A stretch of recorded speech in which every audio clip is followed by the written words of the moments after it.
This is only a short story, but one I really want to share. There was this girl who I'd been seeing for a few months that I was 21, and she was 24 and had a boy about 2 years old. She was basically normal, had a good job, and took care of her kid, okay.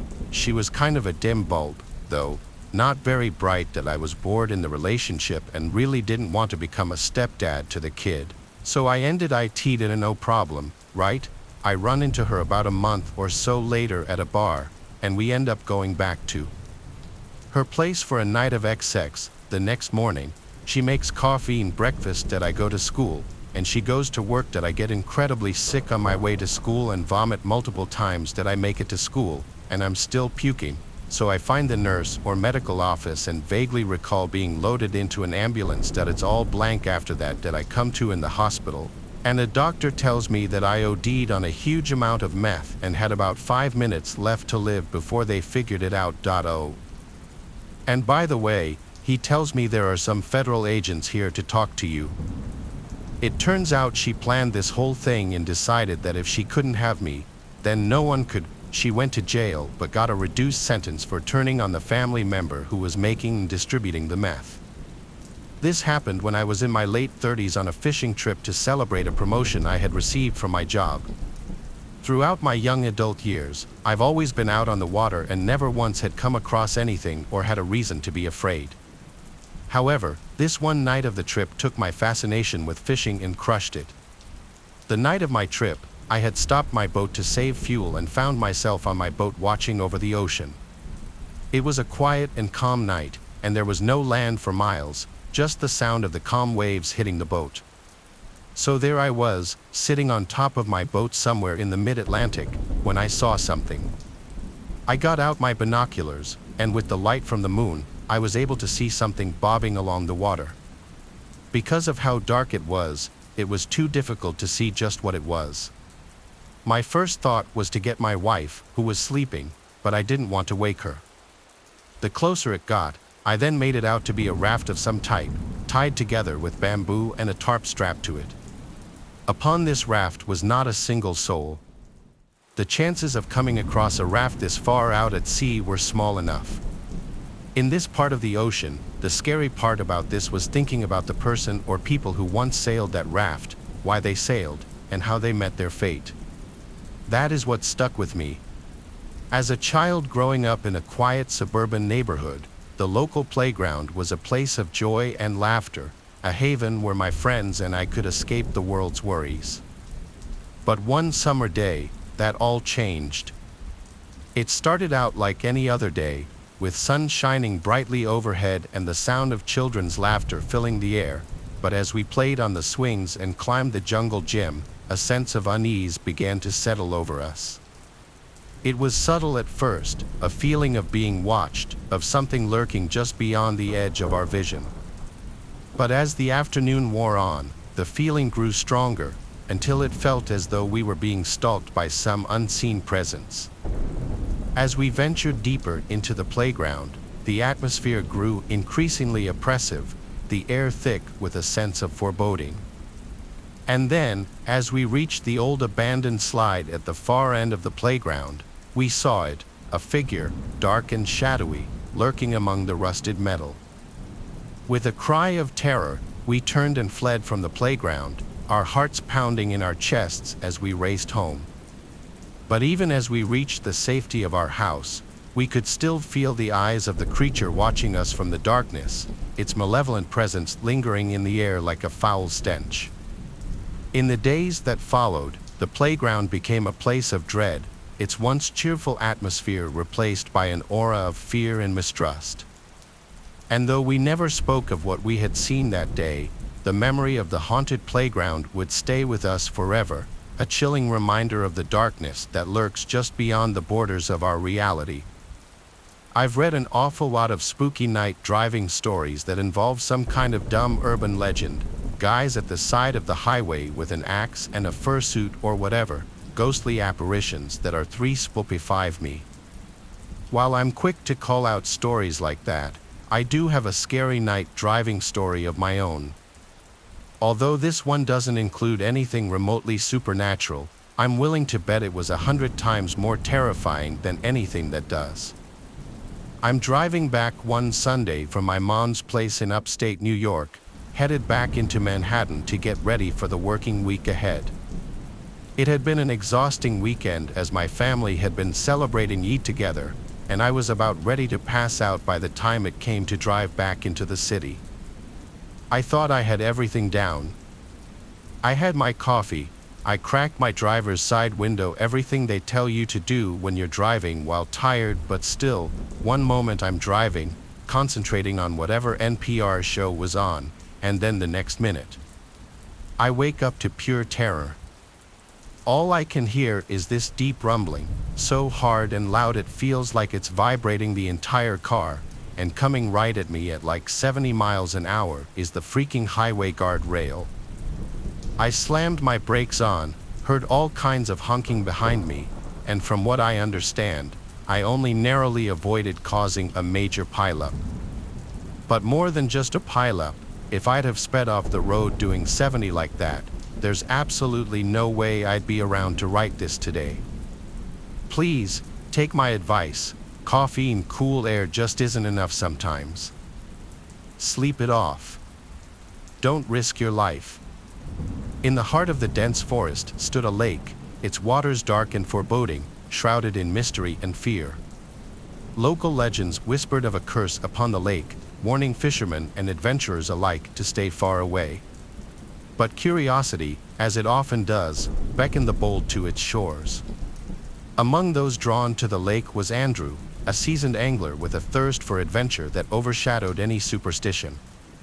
Armed with his fishing gear and determination, he ventured into the woods, guided by stories of monstrous catches and whispered horrors.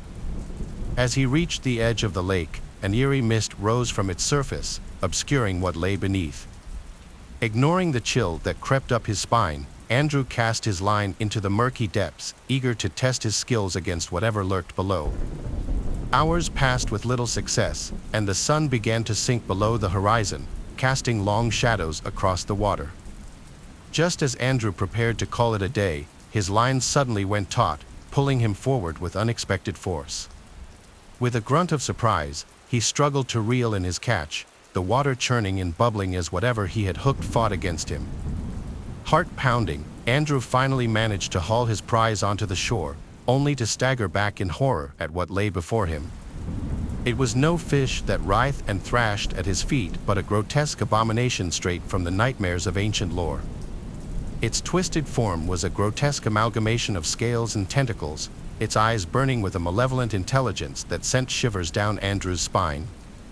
In a panic, he stumbled backward, tripping over his own feet as he scrambled to escape the creature's grasp. But it was too late. The creature lunged forward with lightning speed, its tentacles wrapping around Andrew's legs and dragging him screaming into the depths below. As a child, my family lived in a sprawling old house with a basement that seemed to hold endless secrets. But it wasn't until one fateful night that I discovered the true horror lurking beneath our home. It was a stormy evening, and the wind howled outside as rain lashed against the windows. With the power out and the house plunged into darkness, my siblings and I huddled together in the living room, our hearts pounding with fear. But as the night wore on, an eerie sound began to echo through the house. A soft scratching coming from somewhere deep below. At first, we dismissed it as the sound of branches scraping against the windows, but as the scratching grew louder and more insistent, we knew something was terribly wrong. Summoning our courage, we ventured into the basement, armed with nothing but a flashlight and a sense of dread. As we descended the creaking stairs, the air grew colder, and the darkness seemed to press in around us like a suffocating blanket. But what we found waiting for us in the depths of the basement was far worse than anything we could have imagined. A creature hunched and twisted, its eyes gleaming with malice as it lurked in the shadows. With a scream of terror, we fled from the basement, the creature hot on our heels. As we reached the safety of the main floor, we slammed the door shut behind us, praying that whatever lurked below would never escape its dark prison. To this day, I can still hear the scratching coming from the basement, a chilling reminder of the horrors that lurk just beneath the surface of our everyday lives. And though we have long since moved away from that house, the memory of that night will haunt me forever, a reminder of the darkness that dwells within us all. Submitted to me all the way back in 2015, this account was sent by a mother of 2 children, a 6-year-old boy and an 8-year-old girl. Almost every night, between the hours of 12 and 5 a.m., the boy would come to the parents' bedroom crying that he was scared because someone or something was in his room at the edge of his bed. The boy would claim that every night, the person or thing would come out from his closet and move to the same spot at the foot of his bed, standing there without moving.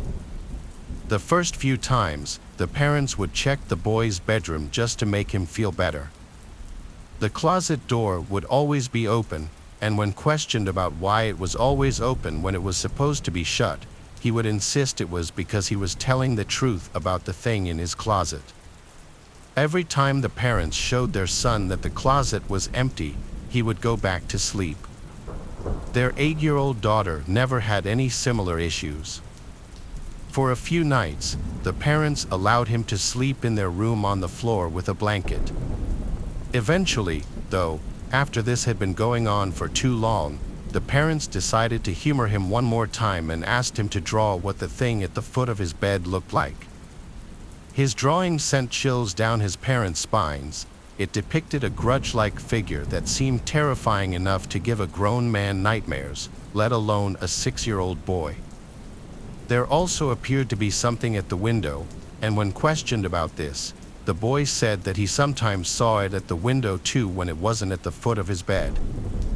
The parents' solution to this was to move their son's bed to the spare bedroom across the hall, which didn't have any big closets.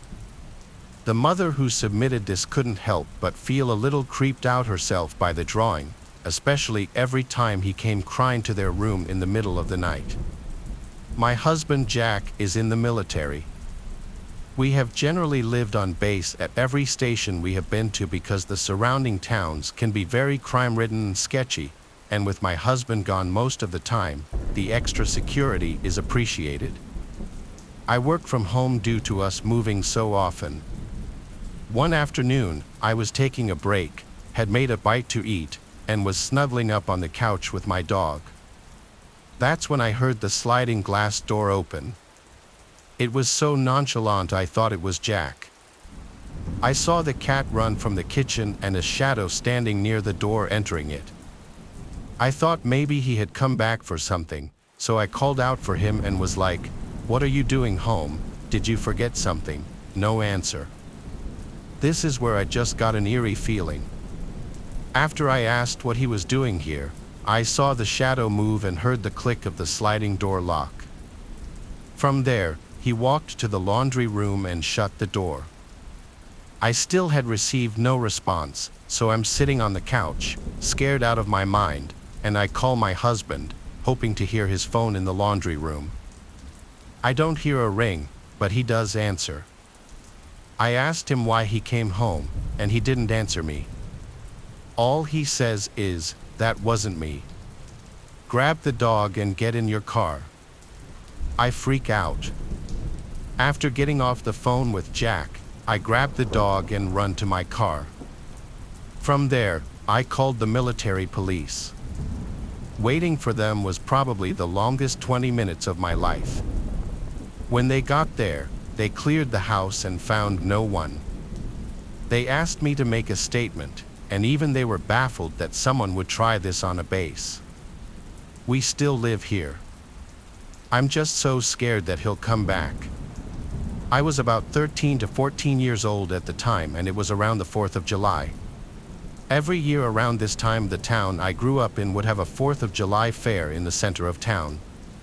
It was always a great place to get together with friends without parents, which at that age is a treat. So a few of my friends and I were walking around the fair just hanging out.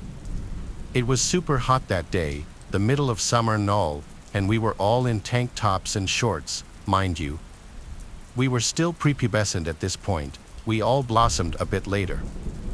So as we stop in front of a carnival game, I turn and see this man, probably mid-30s, in a full cycling gear with sunglasses on. Not weird, there's plenty of cycling enthusiasts in our town. The thing that grabbed my attention, however, was that his hand was down his pants. Me being a naive 13-year-old girl at the time, I laughed and just thought he was adjusting his tight biker shorts or something. As we walked away, I whispered to my friends to check out the guy fixing his shorts, and they looked and also found it funny. We carried on with our day and forgot about the man.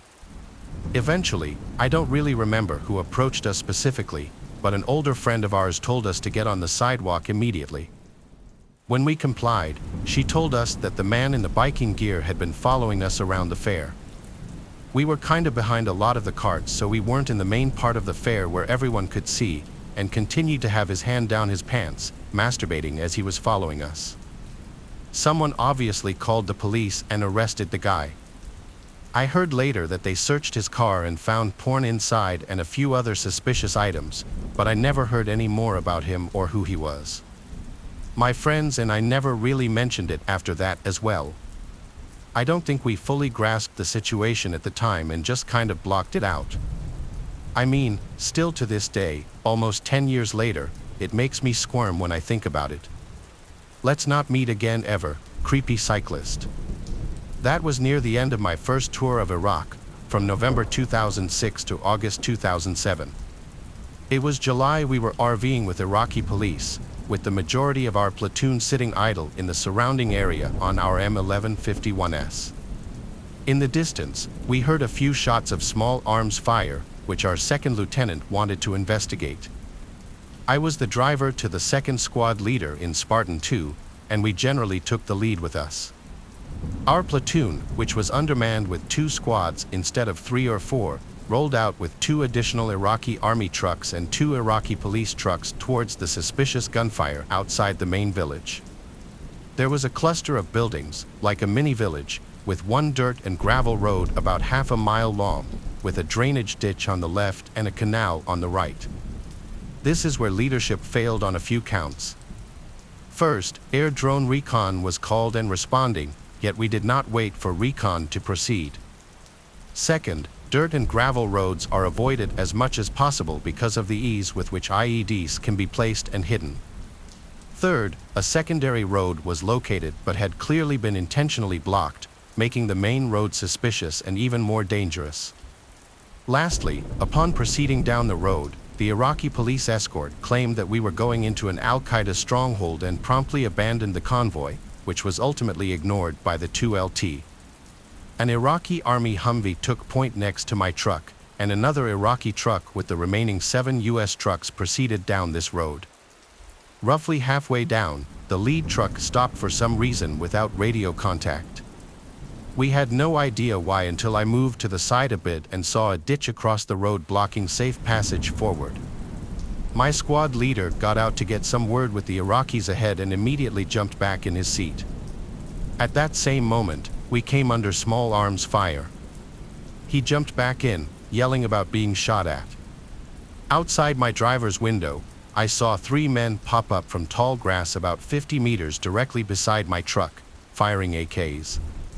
My gunner called out a bongo truck to the frontier of the village with a mounted dushka, which is like a huge Russian version of a .50 cal. This was a typical L-shaped ambush, and I was front and center. No way forward, left, right, nor hasty retreat. Taking small arms and now heavy machine gun fire, my gunner engaged the bongo truck, and I could see the M240 turret kicking up dust around the 3 engaged on my left. I just sat there, unable to defend myself. Then came a bang, a flash of fire and smoke. I thought it was an IED. I felt a pinch on my left cheek and touched it, drawing back a heavily bloody glove. I slapped it back on and applied pressure, training kicking in immediately. I called out to the squad leader, "I'm bleeding," while I wondered if I was dying since I felt no pain.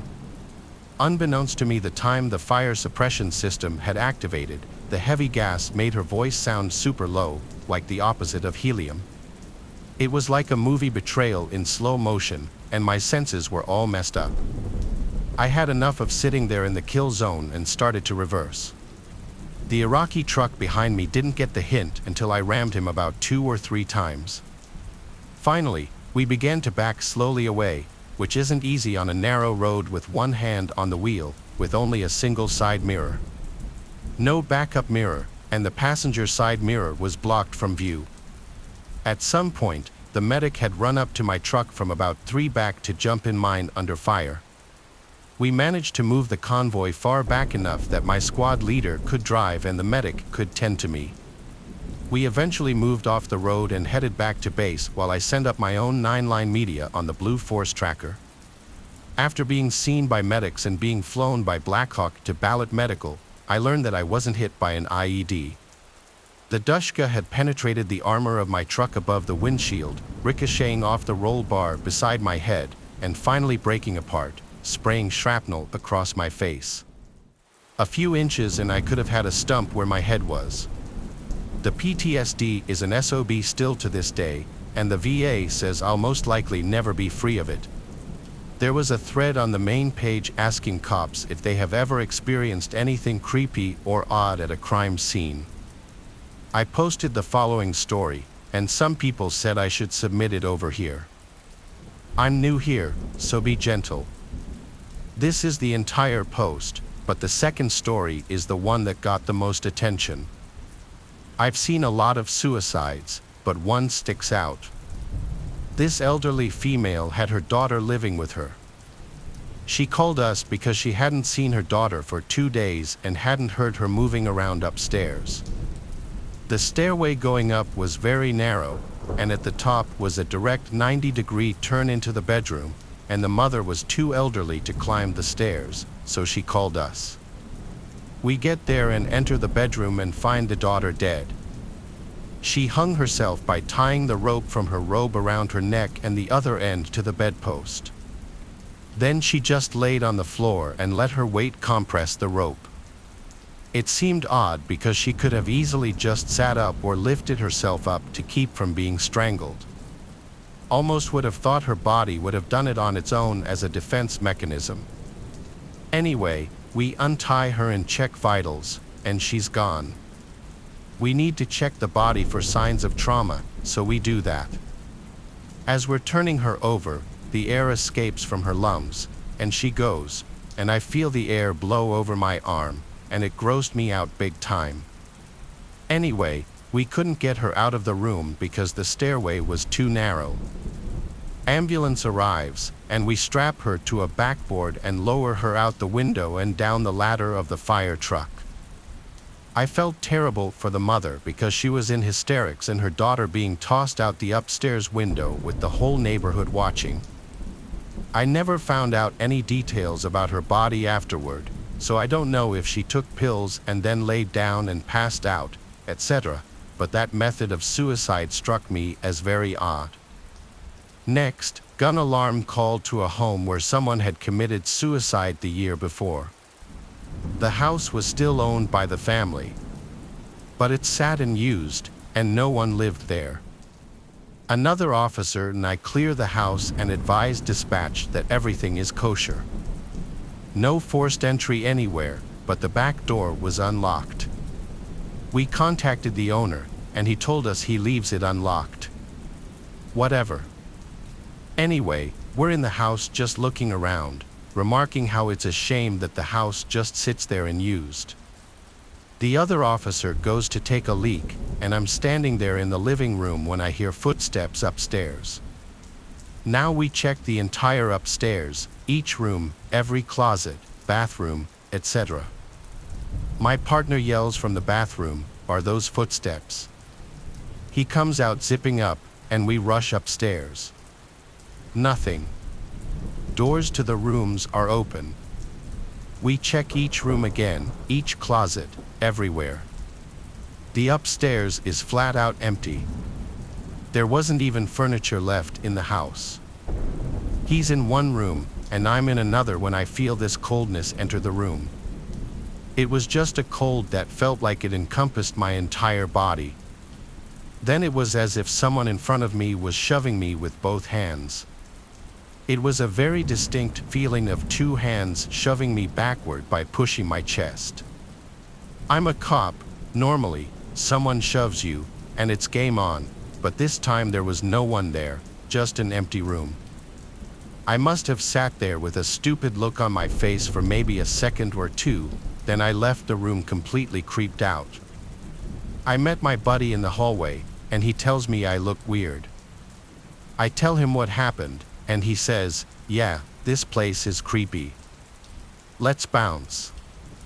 It was daytime, and the house was fully lit as there were no curtains or shades on any of the windows. Later, I told my supervisor about it, and he said he went to an alarm call there as well, and as soon as he went inside, he got that creepy feeling where it feels like you're being watched. This story took place just last year. It was in December, just a few weeks before Christmas. I live in a large neighborhood in a house with my wife and two young children. One evening, my wife met up with one of her best friends. Her best friend's kids are around the same ages as ours, and they all went to spend time together. My wife told me this while I was at work and asked me to set up the Christmas lights when I got home. I told her that I would do it, and I wanted to surprise the kids with them when they got home. We had gotten a little bit of snow already, but the weather wasn't too cold, so it was a good night to do it. We had several lawn decorations, but the hardest part was hanging up the lights from the roof. I would have to take out the ladder and climb up onto the roof for that. So, that day when I got home from work, almost instantly, I went to the garage and got everything that I needed. It was dark out by then, and I first set up some of the things in our front yard. Then, I got the ladder and went on top of the roof.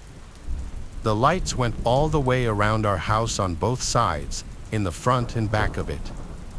When I got around towards the back side of the house and was still on top of the roof, I heard a noise coming from below. I didn't know what it was at first, but it sounded like somebody was back there. Even though it was dark out, I had a pretty good view of my surroundings. When I looked, I finally saw that there was a man standing sort of near our house behind it. I had never seen him before, and he was not a neighbor that I was aware of. I didn't know what this guy was doing in my backyard. I saw him walk closer to me. I called out, asking who he was and what he was doing, but he didn't answer. Instead, he started running towards my ladder. It was a ways down, probably about 20 feet. There was no way that I was going to get there before him. The guy then took my ladder and knocked it down. Now I had no way of getting off the roof. Then, he walked around to the back door, which I had left unlocked. He then entered our house. I was angry but tried to remain calm. Luckily, I did have my cell phone on me. I dialed 911 and told them about what had happened. Then, I just had to wait for them to arrive and hope that the man did not destroy my house or steal anything. I yelled down to him that I called the police, hoping that it would scare him off. I really didn't hear anything, though. I wasn't sure where the guy was or what he was doing. Then, probably 2 or 3 minutes later, the guy suddenly left. He came running out of my house at full speed. He ran through the backyard and then hopped the fence, which connected my yard with my neighbor's. After leaping it, he kept running and very quickly was completely out of my sight. I was glad to see him gone and didn't notice him holding anything as he ran. He very well could have stolen something small and put it in his pocket or still damaged something, but overall, this was a relief. Just a few minutes after that, the police showed up. They were able to get my ladder and help me get down from the roof. Then they searched my house and property and said that they would look around in the nearby area for the man. I didn't have a great description of him, but I told them what I could. The crazy part is after searching the house, nothing was messed up, and nothing was stolen either. That really surprised me. I still don't know why he entered my house or was even in my yard. After the police left, I finished putting my lights up but was very careful. The guy never came back. I finished on time before my wife and kids returned home. After that, nothing like that has happened since. We still live there, and I recently put out all the decorations again this year. Things went much smoother. During my days as a Marine, I had many different jobs on site, but my least favorite was graveyard patrol. At one point, I was one of the few with the overnight graveyard patrol shift for a nearby memorial cemetery. As you would imagine, it was a pretty slow shift with not much going on. Oddly enough, even though the cemetery was in a remote location surrounded by dense forest on each side, and I was working the literal graveyard shift, I found the job more relaxing than scary or unnerving. I would be the only one in the cemetery. My relief would come around 5 a.m., which would be the end of my shift. So this had to have happened past 3 a.m. near the end of my shift. It was the end of my shift. It was on this otherwise regular night that I was patrolling near the perimeter fence where some of the older headstones were. I wasn't allowed to be on my phone. If I were to be caught with my phone, I would be reprimanded, even though it was unlikely to be caught since there was no one else really around except for me. I tried my best to follow that rule, so it was just a lot of walking around and looking at old headstones. But anyway, while patrolling past some of the older ones, I began to hear a woman's humming. It was this very calming, soothing kind of humming, and I wasn't calmed or soothed because nobody was supposed to be in the cemetery. So it was more so a cause for concern. I started following the sounds of the humming. It was coming from behind this intentionally planted line of thick trees with vines and brushes sprouting from the sides of them. Instead of walking around the long wall of trees, I squeezed through the vines and bushes to the other side, cutting myself in the process. As I struggled to make it to the other side, the humming suddenly stopped as quickly as it started. I was left alone to the silence once again, not even the sound of a cricket. I walked closer to the edge of the memorial property by the woods near a few of the big mausoleum-looking structures, and I could distinctly hear some kind of buzzing sound coming from one of them. I stepped up the 3 white steps into the structure. The little door didn't have any kind of locks on it. I'd never been in any of these structures until this point, and I was incorrect in my assumption that they were mausoleums. I still don't know what the purpose of them was, maybe some kind of memorial building for deceased veterans in the cemetery. As I was inside that cold, dark structure, I could actually feel the hairs on my arms begin to stand up as I got goosebumps for reasons I wasn't sure of just yet. That buzzing sound was coming from inside of the structure, but it almost seemed like it was coming from beneath my feet. I looked down to the wood floor, and there were tiny round holes in each plank of wood. They seemed big enough to look through but way too dark down there to see what lay below the floorboards. I had an idea. I positioned my phone on the floorboard just right so that the flashlight would shoot light into the hole in the wood, and I would look through one of the other holes. I lay basically flat on the floor with my head pressed up to the wood, one eye closed. I expected to see nothing at all, but I saw what appeared to be the top of a woman's head. And as if she knew I started looking immediately, she looked up at me through the hole. I only saw her face for maybe half a second before I fell backwards and let out a blood-curdling scream. I sprinted back to the parking lot and called the guy who was supposed to relieve me soon and told him to meet me now. When he showed up, I tried to convince him that I was telling the truth about what I'd seen in that little building. He entertained me by coming with me to it, and I repeated what I did earlier with my phone flashlight. He looked through multiple holes but saw nothing. I had to check for myself, and he was right. It was just some small, empty-looking space underneath the structure. I spent the rest of the shift with him. I left at 4 on the dot. I know he didn't believe me. I wouldn't have believed me either. I'm sure it's a possibility that it was a hallucination as a result of my lack of sleep, but I also believe it's a possibility that I witnessed a spirit or something completely supernatural. I'd heard so many older Marines and veterans tell of supernatural experiences they had while serving. I don't know who the woman that I saw could have been if it truly wasn't my imagination, but it chills me to the bone to imagine it having been one of the women buried in the cemetery. It was Black Friday 2013, and I decided to be one of those people who gets up at 3 a.m. to get some early deals. Home Depot was having crazy deals on artificial Christmas trees, so I wanted to get there early and buy one for my family. They opened their doors at 3 a.m. on the spot, 3 hours earlier than usual for Black Friday. Surprisingly, only me and one other guy were waiting to get in. I guess everyone else was at Best Buy or the mall. I found a nice 9-foot tall artificial Christmas tree, originally for $200, but at that moment half off for only $100. I asked one of the few employees working at that hour to help me carry the box to the checkout and then to my car. The parking lot was still surprisingly empty for Black Friday. I figured maybe I didn't have to come so early. I tipped the guy and got in my car, ready to leave, when someone knocked on my window.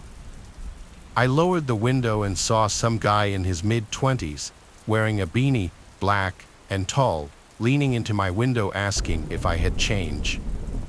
I opened the little compartment between the seats where I normally keep change, and it was actually empty. I didn't want to have to hand him a $10, so I said, "Nah, man, sorry." He looked disappointed, and I actually felt bad. He then asked me if I could give him a lift to the nearest gas station. I was a bit nervous about letting a stranger in my car, but guess what? I let him in. He did not thank me, which kind of hurt, I guess, because I'm a little sensitive. I asked him if he knew of any close-by gas stations. He just said, "Nah." A few seconds later, I asked him why he needed to go to a gas station, and I swear to God he didn't answer. It's not like he didn't hear me, he just flat out ignored me. I stopped looking at him at that point because I was feeling a bit uncomfortable. I kept driving down main and side roads, but there were no goddamn gas stations anywhere. I was trying not to look in his direction, but I could tell he was staring at me every turn I made, every stop sign I stopped at. He was staring at me. I was sweating now. This guy was freaking me out. I felt like at any moment he could just grab my throat and I'd be done for. At last, I could see a gas station just beyond a light, which had just turned red. Why did it have to turn red just now? I thought to myself.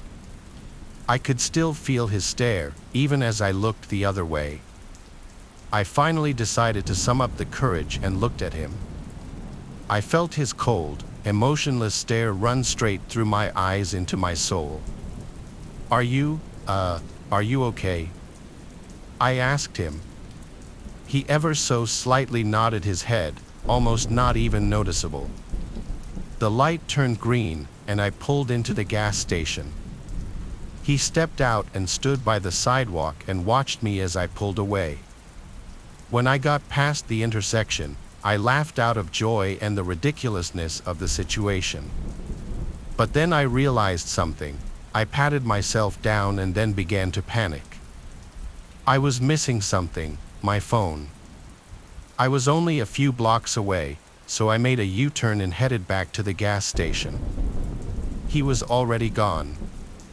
I drove home and confirmed that my phone was missing. I knew I had left it in the cup holder of my car. My phone had all of my info on it. I contemplated calling the police, but I didn't. I couldn't even sleep that night in fear of some freak stranger having my address. The next night, after getting home from our 2-day delayed Thanksgiving dinner, I found my front door was open and my entire house was trashed. I called the police with my neighbor's phone. They didn't find him in there, but they found his prints everywhere. The only thing, the prints did not match anyone on record. This is a little different in that it's a mix of drawings and writing, and there are 3 different pages of it. This was found by the new babysitter of an 11-year-old boy named Rocco in Ottawa, Canada. The babysitter, whom I'll refer to as Alyssa, was needed while the parents of Rocco were away for a week. According to Alyssa, Rocco was very quiet and kept to himself most of the time. He would stay in his room for a majority of the day and would only come out to get food from the fridge or to go downstairs to play video games. Alyssa tried to befriend the child on the first day but eventually gave up after realizing Rocco either didn't like her or was just a very unfriendly, creepy kid in general. Alyssa would spend the majority of her shifts doing schoolwork and watching movies. She knew Rocco had an obsession with guns because of the number of toy guns he had. They would lay across the house in varying rooms, ranging from Nerf guns to airsoft guns to various types of toy guns. Alyssa had never been in Rocco's room yet, though. One night, when Alyssa was having trouble sleeping, she heard Rocco sneak into her designated bedroom and just stand by the doorway. She sat up in her bed and asked if Rocco was something wrong, but he quickly closed the door and she heard him running back to his room. The next day, Alyssa went into Rocco's room for the first time. Rocco wasn't in there, and the light was off, which meant he was in the basement playing video games, as those were the only 2 rooms he'd ever be in. According to Alyssa, he didn't even seem to seek hanging out with friends. Sprawled out on Rocco's floor were a bunch of papers. The first piece of paper that caught her attention was a drawing of a handgun. It wasn't anything really alarming, it just further demonstrated his fixation on guns. Alyssa dug through the papers and found 4 pieces of paper stapled together with 3 different staples. They formed what could best be described as a little storybook. The first page looked to be the cover page, titled The Babysitter. Immediately, Alyssa assumed this little book was about her, but not wanting to get caught reading it, she took pictures of each page of the little booklet, as well as a picture of the handgun drawing, and left the room to go read it on her phone elsewhere. This was the second page Rocco wrote on. It was a regular day in the house when Mom and Dad brought over the babysitter for the first time. There's something about her that I hate. I think it's how ugly she is. She's a huge nerd. I don't want her in the house. Not sure why my mom and dad hired her. I think I'm gonna have to kill her. The drawing on the page is what's supposed to be Alyssa sitting on the couch on her phone, and Rocco spying on her through the doorway. This was the next page. It's day 3 and she's still here. Parents think I'm a baby or something that needs an annoying, ugly babysitter that eats all our food and drinks. In this drawing, Rocco appears to be grabbing a kitchen knife while Alyssa's in the fridge. The child's disdain for his babysitter becomes increasingly apparent in a disturbing manner. But the next and last page is by far the worst. It says, "She caught me sneaking into her room. I have to be quieter next time." The picture is quite obviously Rocco holding a knife behind his back while Alyssa lay asleep in her bed. The implications of this picture are beyond transparent. Alyssa returned to Rocco's room while he was still in the basement and, lo and behold, found a small kitchen knife on his bedside nightstand. Alyssa sent the pictures of the drawings and knife to Rocco's parents and then called them. At first, the parents tried to convince her he must be joking around, but they were apparently easily convinced that Rocco could have monstrous intentions. They had Rocco's grandmother take over that same day. Alyssa left the house, never informing the police or any other authorities. She accepted her payment for the 2 weeks that night and accepted the parents' apologies, but not without recommending that they take their son to get some serious help. They called it the Omega Protocol, a new hazing ritual for the tech age, they said. Just a bit of fun, Ethan, the president, had assured us, a smirk playing on his lips. Fun turned to dread the moment they demanded our social media passwords. "It's all part of the initiation, bro," said Harold, his voice dripping with condescension. "Trust us." "Yeah, right. Trust the guys who live on a diet of ramen and questionable hygiene." But we were desperate to belong. This was Delta Phi, the top frat at Western University. We handed over our passwords like surrendering hostages. The first night was quiet.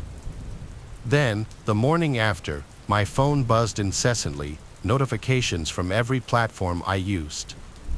Confused, I opened Twitter to find a picture of me passed out in last night's pizza box fort with the caption, "Ethan, more future frat pre, more like future frat nap champion." My cheeks burned. My friends knew about the hazing, but seeing it blasted out there for everyone to see, shame gnawed at me. The attacks came daily. Embarrassing childhood photos surfaced on Facebook. My perfectly curated Instagram feed was hijacked with nonsensical posts about cat memes and conspiracy theories.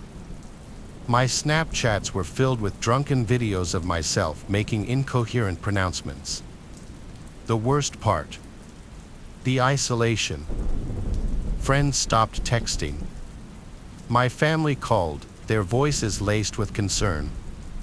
My carefully constructed online persona, the one I'd spent years building, was crumbling. I felt like a ghost in my own digital life. Sleep became a luxury. Every notification was a potential nightmare. We, the pledges, became a collective of nervous wrecks, constantly checking our phones, afraid of what digital humiliation awaited.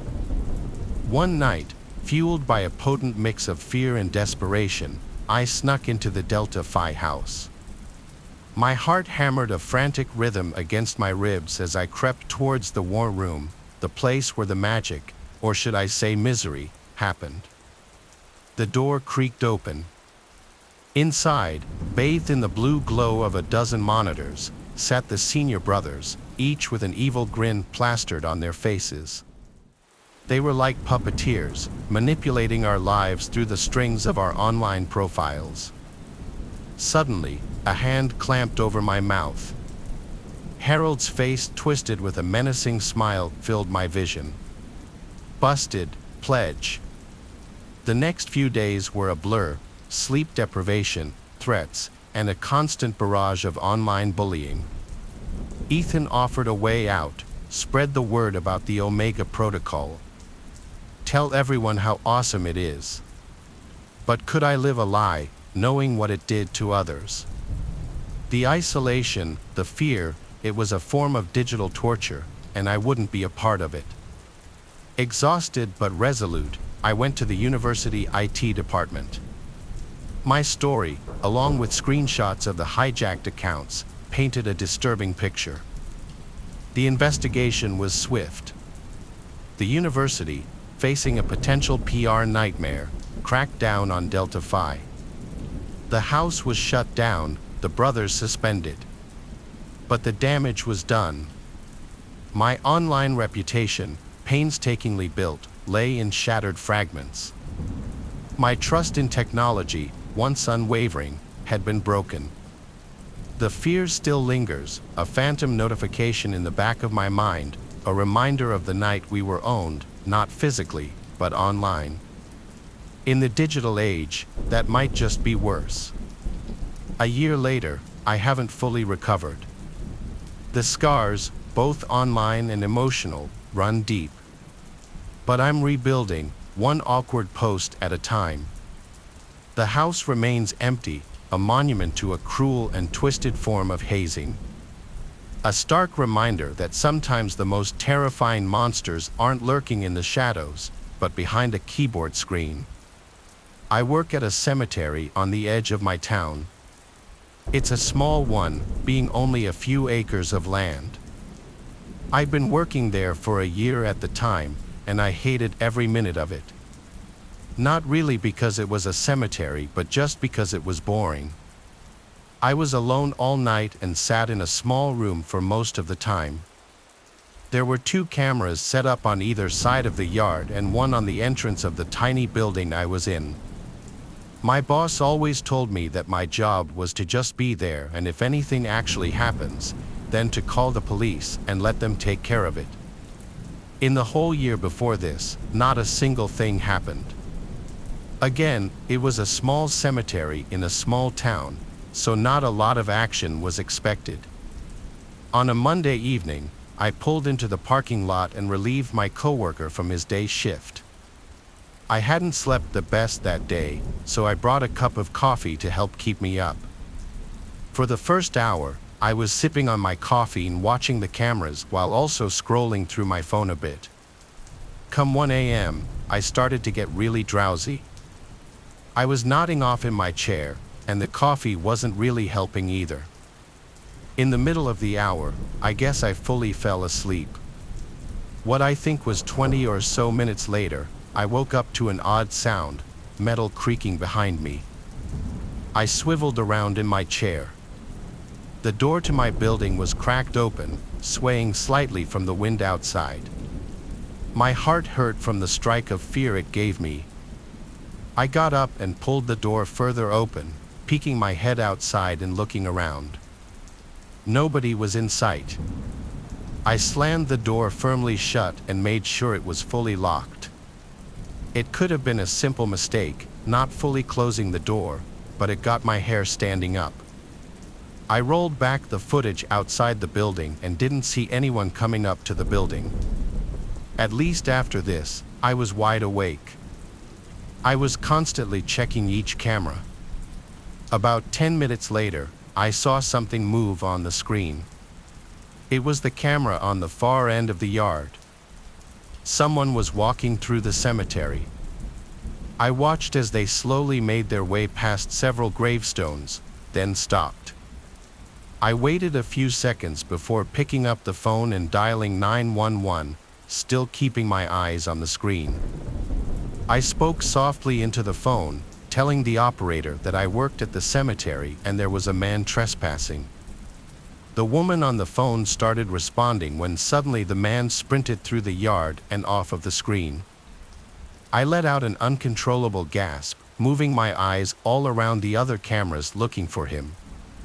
A second later, he appeared on the other screen, sprinting past it again, and not long after, he appeared on the screen showing the outside of the building I was in.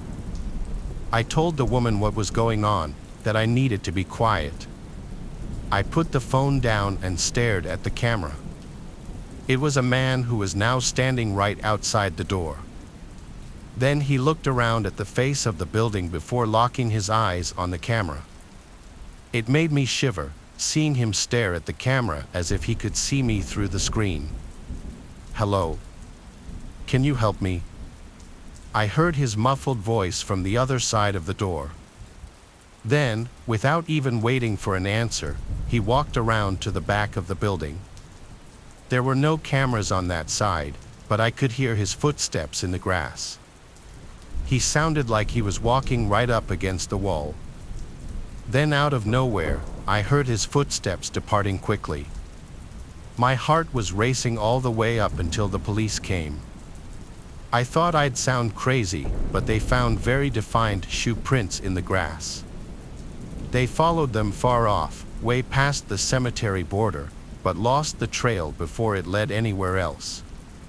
The man's behavior was very odd, and the way he asked for help was even odder. I don't know if the door being opened earlier was somehow him, but I don't know what to believe anymore. Despite being scared shitless, I continued working and still work there. Nothing else has happened, and the man never returned, but I don't think I'll ever fall asleep at the cemetery again. Last year, Halloween was on a Wednesday. Because of that, I was home alone. My dad works nights, and my mom was staying with her sister because our parents weren't getting along at the time. My sister was away at college, so it was just me left to provide for the trick-or-treaters. My dad bought a couple of bags of Kit Kats and told me he expected them empty by the end of the night. I don't know why, but my dad takes Halloween seriously. I didn't get home from classes until around 6 o'clock, so it was already dark and the kids were out in droves. The second I dropped my bag on the couch, the bell rang and that went on for some hours. I was getting homework done later on in the night when the trick-or-treaters had mostly gone home, sometime past 9 though. I remember that much, and the doorbell rang once more. It was the first time in over half an hour. I went to open the door with a near-empty bowl of Kit Kats, expecting some kids, but instead, it was just this lone guy, maybe 35 years old. He waved at me with a neutral expression on his face and didn't open the storm door. I kind of just watched him, ready to shut the door on him. He stopped waving, then reached for the handle to the storm door and pulled it open. At that moment, I slammed the door shut in his face and locked it. I texted my family group chat that some old guy just tried opening the door. My dad joked that if he does it again, go outside and teach him a lesson. I decided that was it with opening the door for the night. I went back up to my room to finish my homework. Soon, I heard yelling coming from outside. I lost my patience and eventually got up to see what was going on. I slid open my window and looked out. There was that man again down below, looking up at my window, shouting at me.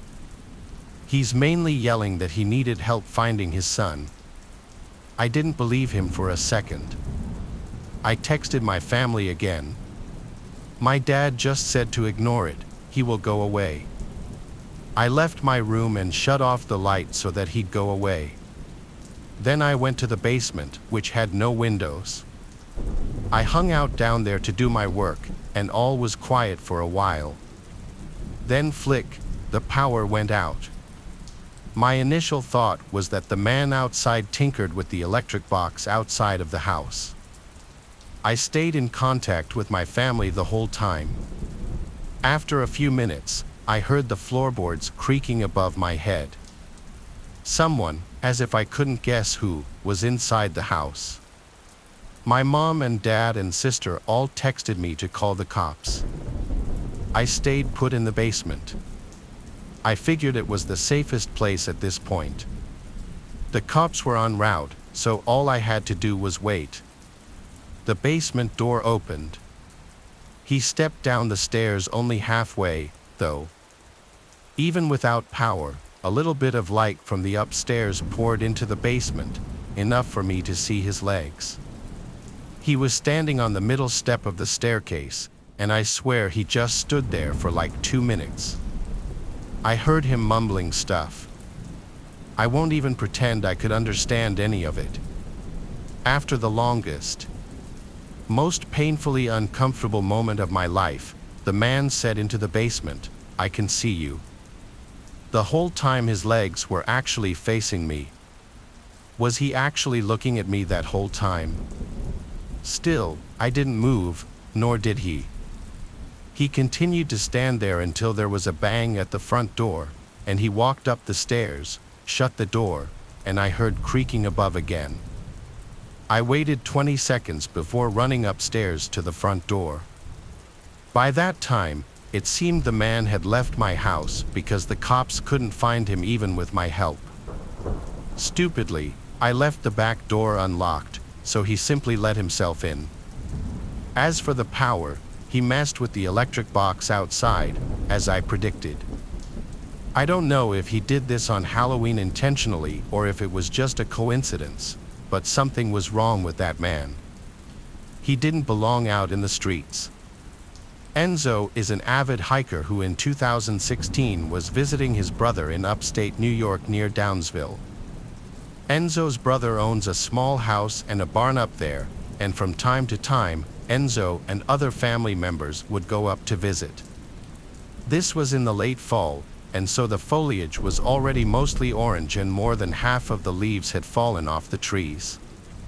Enzo was hiking a narrow trail which was not far from his brother's place. This trail is in the middle of a very rural area and it connects from the occasional property to property. So when Enzo stumbled across a duffel bag on the ground in the middle of the woods, it was a surprise. The duffel bag looked like it was relatively new. It didn't look dirty, as if it had been sitting in the woods for an extended period of time. There was a foul odor emanating from the bag, however, like something rotting inside. Enzo assumed the worst, but he knew he had to open the bag to see what was inside in case it actually could have been a person. He was building up the courage to open the zipper to the bag, but before he could, he heard footsteps approaching from off the trail and a voice saying, "That's mine, please don't touch it." A large man in a dirty jacket and jeans was quickly approaching from the woods and grabbed the duffel bag off the ground. The two exchanged looks for a moment. Enzo told the man he assumed the bag was forgotten by someone, and the man told him he was storing his kill from his hunt in the bag. Even though Enzo isn't a hunter, he knew it's standard to use a cooler for storing fresh kill, not a duffel bag of all things. This also wouldn't explain the foul smell so soon, as usually dead bodies only start to smell after a few days, not right after death. So he apologized and continued walking down the trail with a little more speed in his step. It's likely the man noticed Enzo's nervousness because he heard the duffel bag get dropped on the floor as he was walking away, but as he looked back, he didn't see the man anymore. Enzo nervously continued along the trail, taking out his phone to try to call his brother for an emergency pickup by the road, but he didn't have any reception in the woods. All he could do was press forward and avoid crossing paths with that man again. But as he continued on, he kept hearing leaves crunching from not far behind him, and any time he'd look back, the coast seemed clear. Eventually, his fear that he was being followed became real. He saw that man following him in the distance in a stalkerish manner, hiding behind a tree. Without thinking, Enzo started to run as fast as he could down the trail. He knew he was being followed without even looking back because he could hear the leaves being crushed not too far behind him. Enzo came to an abandoned-looking property with overgrown grass, and having grown too winded to continue running, he attempted entry to the old house through the back door and was able to get inside. Enzo hid under a cot in the first bedroom he found, and he heard the back door open again, followed by heavy footsteps moving in a hurry. They went from room to room, and Enzo could hear the man's heavy breathing from also being out of breath. The man's footsteps came into the bedroom just for a second and left right after. He didn't look under either of the two cots. Enzo heard the back door to the house open and slam shut again, but he laid under the cot for another half an hour, not taking any risks. He only got up when he realized it would be dark soon and he needed to get to a road to call for help. He proceeded to leave the house and run down the dirt trail by the house that was most likely once used as a driveway, which led him to a road. From there, he eventually hitched a ride with a passing car who gave Enzo a lift back to his brother's house, where Enzo would call the local police department and report his encounter. Given the severity of the case, police showed up at the house to get a more detailed description of the man's face, the location it happened, and other information. Though it was never technically confirmed what was in that duffel bag, the rotting smell would already be clue enough. But the fact that the man so intently chased after Enzo shows that he was hiding something that he didn't want any witnesses for, most likely dumping a dead body all. It was the holidays. Most of my friends were away, so I had decided to look for a part-time job to earn a bit of money. After waiting around for about a week, I finally got a call from a nearby restaurant asking me to come in for a trial. I had a fair bit of waitering experience, so I wasn't too surprised when the owner offered me the position. The place had a really creepy atmosphere to it. It was small, dimly lit, and every so often a terrible smell would circulate through the air. It wasn't somewhere I would have usually gone for, but I needed the money and kept reminding myself that I'd only be here until college started back up anyway. It was around 10 p.m., and I was out the front by myself cleaning the cutlery while I waited for the last table to leave. It was a table of 4 big guys. They were pretty rough looking. In fact, if I passed them on the street, I would have assumed they were homeless. Half an hour passed, and they finally got up to leave. I smiled as one of them came to the register to pay. "That's 42.50 altogether," I said. He immediately handed over a bunch of crinkled notes with a big grin on his face. Unfortunately, I had seen this kind of look before and braced myself for the cheesy pickup line.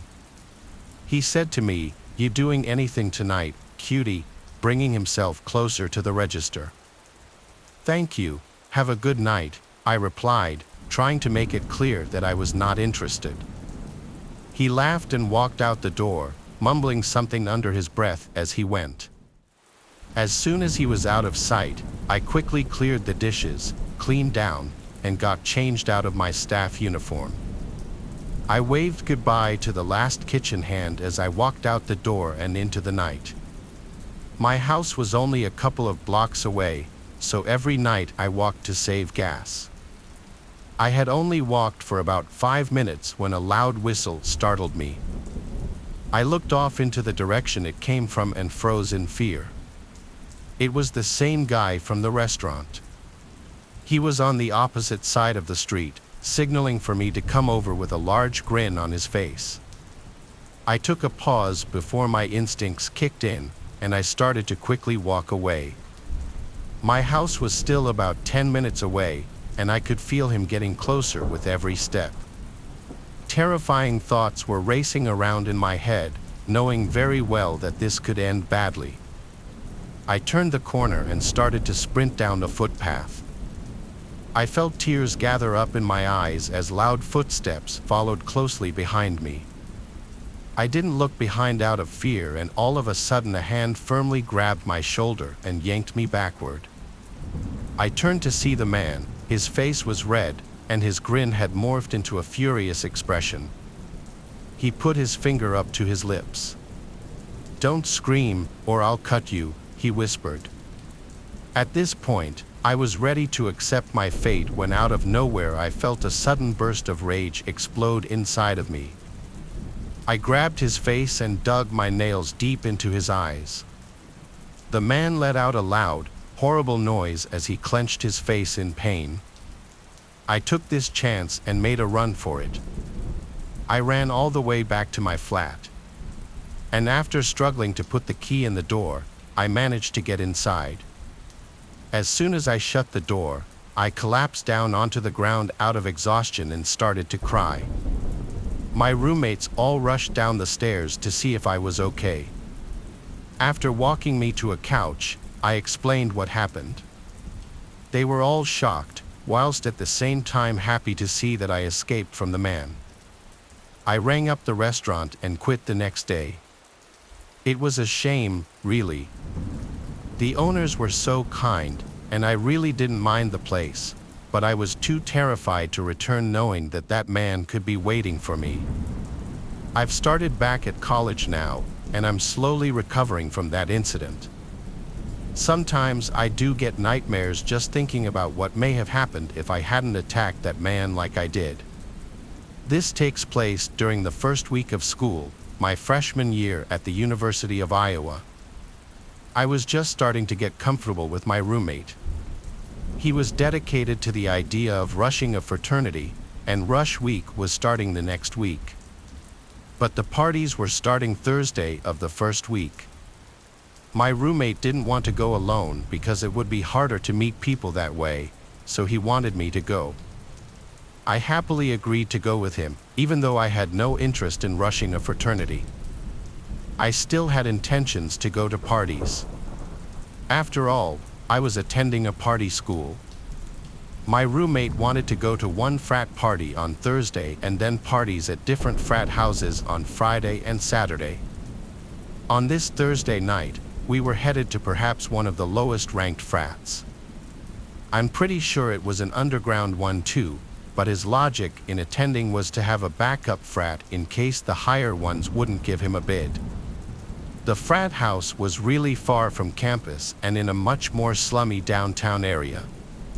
We pulled up to a corner house, and if it weren't for the blasting music and cars parked everywhere, we would never have pictured this house as a frat house.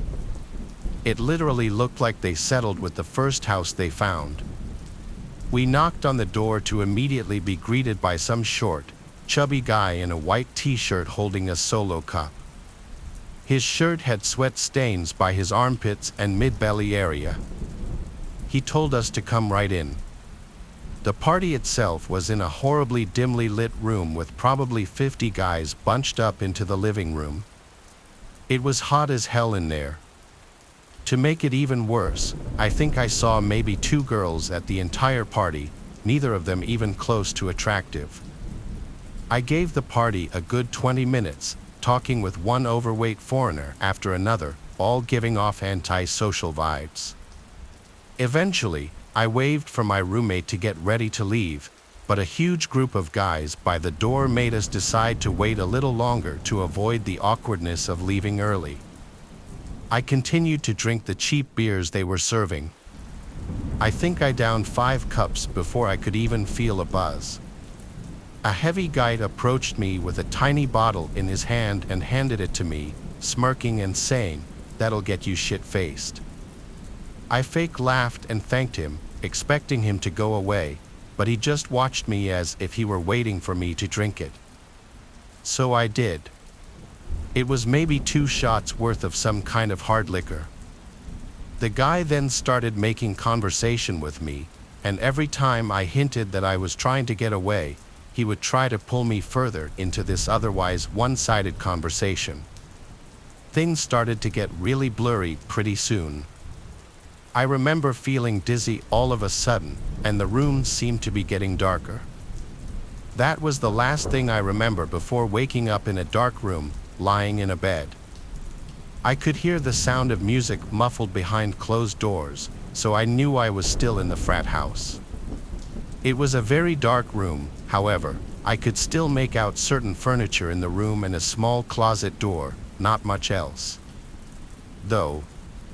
But even over the blaring music, I heard the sound of a plastic bag being crunched from the closet as if somebody had stepped on it by mistake. I ran out of that room and down the stairs back to the overcrowded living room. I found my roommate and pushed him out the front door, past the group of guys still standing in a circle right next to it. During the car ride back to campus, I told my roommate I was drugged. He almost called the cops, but I said it would be foolish and pointless. My roommate then asked me an awkward question: was I taken advantage of? I didn't feel any type of pain, and my clothes were all still on, so I assumed not. When I did a time check, I realized I'd only been out for maybe 10 minutes before waking up. Whatever the guy gave me must have been a dud or something. Thank God. That was my college experience of attending an underground ghetto frat party, and it remains my scariest life experience. Osaka University boasted one of the most extensive library collections in the country, drawing scholars and students alike to its prestigious halls. Yet beneath its grandeur lay a dark secret that few dared to speak of. Rumors whispered of a hidden section of the library known as the Dark Night, where forbidden knowledge and ancient tomes were kept under lock and key. Curiosity led Karina, a freshman at Osaka, to seek out the elusive section despite warnings from her peers. Late one night, Karina ventured into the depths of the library, following a trail of flickering lights and echoing whispers. As she entered the dark night, she felt a chill run down her spine, the air thick with the scent of decay. Among the dusty shelves, Karina discovered a tome bound in black leather, its pages adorned with strange symbols and sigils. Ignoring the warnings etched into its cover, she began to read aloud from its pages, unaware of the dark forces she was about to unleash. Suddenly, the shadows around her began to stir, coalescing into sinister shapes that loomed over her like specters of the night. Terrified, Karina tried to flee but found herself trapped within the dark night, the walls closing in around her. Desperate for escape, Karina searched for a way out, stumbling upon a hidden chamber concealed behind a tapestry. Inside, she found a mirror adorned with ancient runes, its surface shimmering with an otherworldly glow. With no other options left, Karina reached out and touched the mirror, hoping it would transport her to safety. To her astonishment, the mirror rippled like water, and she found herself standing outside Osaka University, the shadowed stacks disappearing into thin air behind her. Shaken but alive, Karina vowed never to speak of her harrowing ordeal, knowing that some secrets were better left buried in the darkness. Out upon the open sea, where the horizon stretches on forever and the depths conceal untold secrets, sailed the trawler Cursed Endeavor, a vessel steeped in legend and whispered tales of woe. For generations, it had plied the waters in search of riches untold, its crew bound by a dark pact that none dared to break. Among those who called the cursed trawler home was Captain Drake, a weathered seafarer with a haunted look in his eyes and a past shrouded in mystery. For years, he had served as master of the ship, guiding her through storms and tempests with a skill that bordered on the supernatural. But as the years wore on, the crew began to whisper of strange happenings aboard the trawler, whispers of voices in the night, of shadows that moved of their own accord, and of a curse that had followed them across the seven seas. Undeterred by such tales, Captain Drake pressed on, determined to uncover the truth behind the curse that plagued his ship. But with each passing day, the supernatural occurrences grew more frequent and more terrifying, until even the bravest among them trembled at the thought of what lurked in the darkness below. It was on a moonless night, with the wind howling and the waves crashing against the hull, that the curse finally revealed its true form. As the crew gathered on deck, their faces pale with fear, a monstrous shape rose from the depths, its eyes burning with a hatred that chilled the soul. With a deafening roar, the creature lashed out, its tentacles snaking across the deck with deadly precision. Panic ensued as the crew fought for their lives, their screams lost in the fury of the storm that raged around them. But amidst the chaos, Captain Drake stood firm, his eyes blazing with a determination born of desperation. With a mighty roar, he rallied his crew, leading them in a final desperate assault against the creature that threatened to drag them all to a watery grave. And as dawn broke over the horizon, the cursed trawler sailed on, battered but unbroken, its crew united in their victory over the darkness that had sought to claim them. For though the curse may linger still, they knew that as long as they stood together, they would never again fear the horrors that lurked beneath the waves. Far from civilization, nestled deep within a remote valley, flowed a river teeming with life and death in equal measure. It was said that the spirits of those who had perished in its unforgiving currents still haunted its banks, seeking vengeance on the living who dared to trespass upon their domain. Among the bravest, or perhaps the most foolish, was Nadia, a thrill-seeker with a penchant for danger that bordered on obsession. Determined to test her mettle against the river's legendary inhabitants, she embarked on a solo kayaking expedition, heedless of the warnings that echoed in her ears.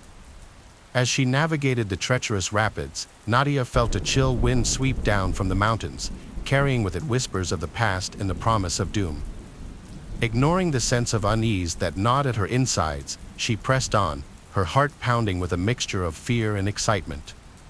But as she rounded a bend in the river, she was greeted by a sight that froze the blood in her veins. A spectral figure, pale and ethereal, drifted silently upon the water's surface, its eyes glowing with an otherworldly light, fixated upon Nadia with a hunger that sent shivers down her spine. Paralyzed with terror, she watched as the figure drew nearer, its form twisting and contorting with each passing moment. And then, with a sudden burst of speed, it lunged forward, its icy fingers closing around Nadia's throat with a grip that stole the very breath from her lungs. Gasping for air, she fought against the spectral assailant, her paddle swinging wildly as she struggled to break free. But the spirit's grasp was unyielding, its grip tightening with each passing second until Nadia could feel her consciousness slipping away. Just when all seemed lost, a blinding light pierced the darkness, driving back the specter with a force that sent it shrieking into the night. Blinking away tears of relief, Nadia found herself face to face with a figure bathed in radiant light, a guardian spirit come to her aid in her hour of need. With a gentle touch, the spirit guided Nadia to safety, its presence warding off the malevolent forces that lurked within the river's depths.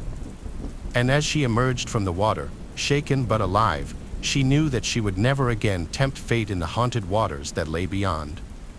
As a child, I always found attics to be mysterious places, filled with forgotten treasures and hidden secrets. But what I discovered in the attic of my childhood home would forever change my perception of those dusty, cobweb-covered spaces. It all started on a lazy summer afternoon, when my parents decided it was time to clean out the attic and rid of the clutter that had accumulated over the years. As we climbed the creaky stairs and pushed open the heavy attic door, a wave of nostalgia washed over me, mingled with a sense of trepidation at what we might find hidden in the shadows. The attic was a labyrinth of old boxes and forgotten relics, with dusty furniture and forgotten memories scattered among the cobwebs. As we began to sift through the detritus of years gone by, I couldn't shake the feeling that we were being watched, that some unseen presence lurked just out of sight, waiting for the perfect moment to reveal itself. And then, as I reached the far corner of the attic, I saw it, a small, nondescript box tucked away behind a pile of old blankets. Curiosity getting the better of me, I reached out and opened the box, revealing its contents to the dim light of the attic. Inside were photographs old and yellowed with age, depicting scenes from another time. But as I looked closer, I realized that these were no ordinary photographs. They were images of my family, taken long before I was born, in a house that looked eerily similar to the one we were currently in. As I flipped through the photographs, a sense of unease settled over me, as if I was peering into a past that had been intentionally forgotten. And then, as I reached the bottom of the box, I found a photograph that sent a chill down my spine, a picture of a young boy standing in front of the same attic door, his eyes wide with fear. It was then that I realized the truth. The attic was haunted by the spirits of those who had come before, trapped in a liminal space between the past and the present. As I looked around at the dusty relics of a bygone era, I knew that I would never be able to forget the horrors that lurked within the forgotten attic of my childhood home. Bodleian Library stood as a beacon of knowledge in the small town of Oxford. However, its history was marred by tragedy and mystery. Legend had it that the library was built upon cursed ground where restless spirits roamed the earth seeking vengeance. One fateful night, Luna, a dedicated librarian, found herself alone in the library after hours. As she went about her duties, she heard faint whispers echoing through the empty halls. Brushing it off as her imagination, she continued her work until the whispers grew louder, more insistent. Suddenly, the books on the shelves began to fly off, pages fluttering in the air as if guided by an unseen force. Terrified, Luna fled to the safety of her office, only to find the door sealed shut by an unknown presence. Panic gripped her as she realized she was trapped inside the library with something malevolent. Desperate for answers, Luna delved into the library's archives, uncovering the dark history of Bodleian. Centuries ago, the land upon which the library stood had been cursed by a vengeful witch, cursing all who dared to trespass upon it. Determined to break the curse and free herself from the library's grip, Luna embarked on a perilous journey through the hidden chambers and secret passages of Bodleian. Along the way, she encountered the spirits of those who had perished within its walls, their anguished cries echoing in the darkness. At the heart of the library, Luna discovered the source of the curse, a forgotten tome bound in human flesh, its pages teeming with dark magic. With trembling hands, she began to recite the incantations inscribed within, hoping to banish the curse once and for all. As the final words left her lips, a blinding light enveloped the library, and Luna felt a sense of peace wash over her. When she opened her eyes, she found herself standing outside Bodleian Library, the curse broken and the spirits laid to rest. From that day forth, the library stood as a symbol of resilience and triumph, a testament to the power of courage and determination in the face of darkness. This happened in the early summer of 2020, right when COVID was at its peak.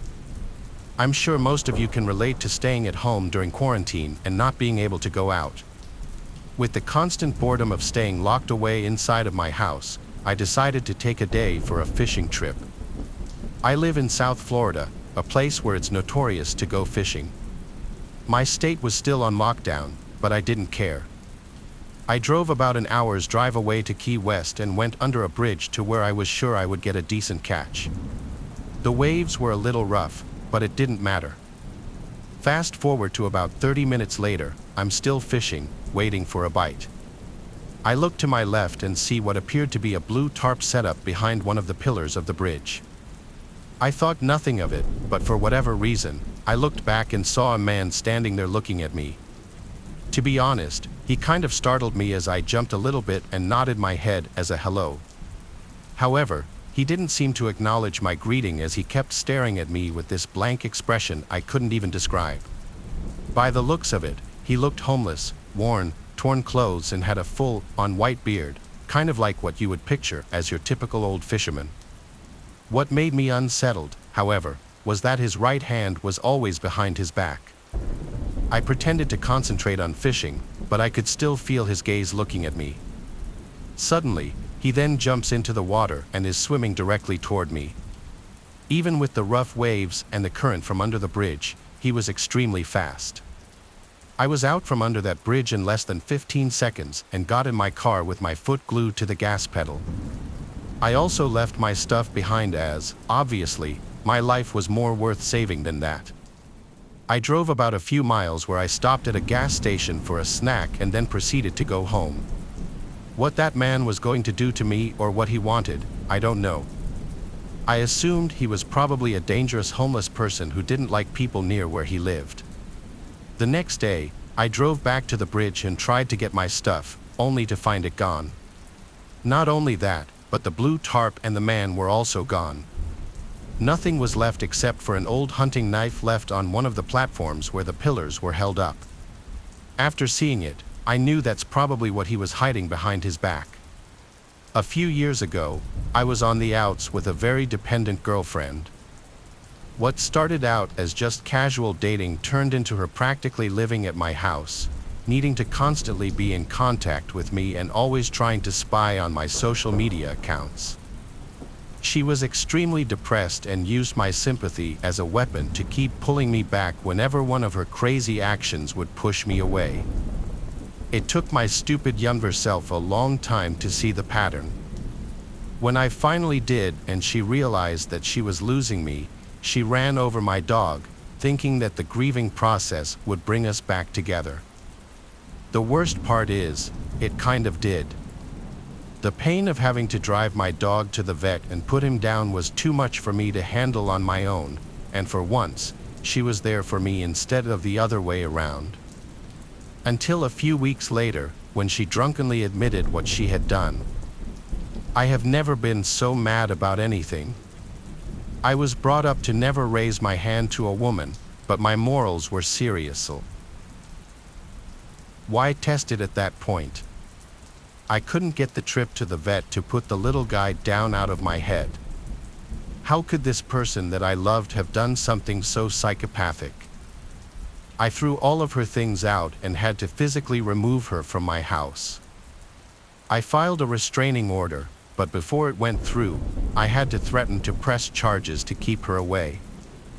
I haven't talked to her since. I feel bad for anyone that gets caught up in her psycho behavior. I thought she loved me, but that really led me to wonder if she was some kind of psycho or sociopath who had been playing me for a fool the whole time. Hi guys, Lazy Hair here, and thank you very much for listening. Special thanks to Eden and Lady White Rabbit for narrating the female perspective stories in this video. I thought that would make things a bit more engrossing, and given the subject matter, I thought it worked really well. So make sure to check out both of their channels by following the links down below or by clicking on air icons on the screen right now. Stay spooky, and remember, the best things happen in the dark. The following pictures you're about to see were taken by hikers Orly and Dante, who both live in Eagle Mountain, Utah, a small town south of Salt Lake City. For the past few years, they had been exploring forests in search of interesting things, and one day they found it. One day, Orly was hiking in Cedar Fort, just 5 miles south of Salt Lake City. While hiking, she found large amounts of animal bones and piles of junk people had dumped, but things started to get strange when she started coming across strange symbols and animal parts scattered throughout the forest, some of them in weird formations. On September 15th, she decided to bring her friend Dante along with her to show him in person the unusual things she was finding. This time, the two came across something even more disturbing. On the trail, there was a severed deer head and a pentagram surrounded by deer legs, which were not there the first time Orly walked the trail. The sun was going down, and after getting their pictures, they agreed it was time to head back to the car. But the more they walked, they realized they didn't recognize the path they were on. So, the two started looking around for anything that could refresh their memory of where they were. But as it got dark out, the two accepted that they were lost. With nothing but their phone flashlights to navigate, they started getting the feeling they were being watched. As they picked up their pace, the two started to hear the trees and bushes moving at least 20 feet to their right, made more concerning by the fact that there was no wind that night. The two started to panic and hurried onto a trail they found, hoping it would take them back to Orly's car. Just when things couldn't seem to get any worse, Orly and Dante heard a scream so deep and horrific that it sounded neither human nor animal. The two sprinted down the trail, Orly making a conscious effort not to look back, but Dante did. Dante claimed to see a large black figure on the trail behind them, too big to be a human. The two made it to the car by some stroke of luck, losing whatever was chasing them. So, they left the forest and went straight home. Orly has not returned since.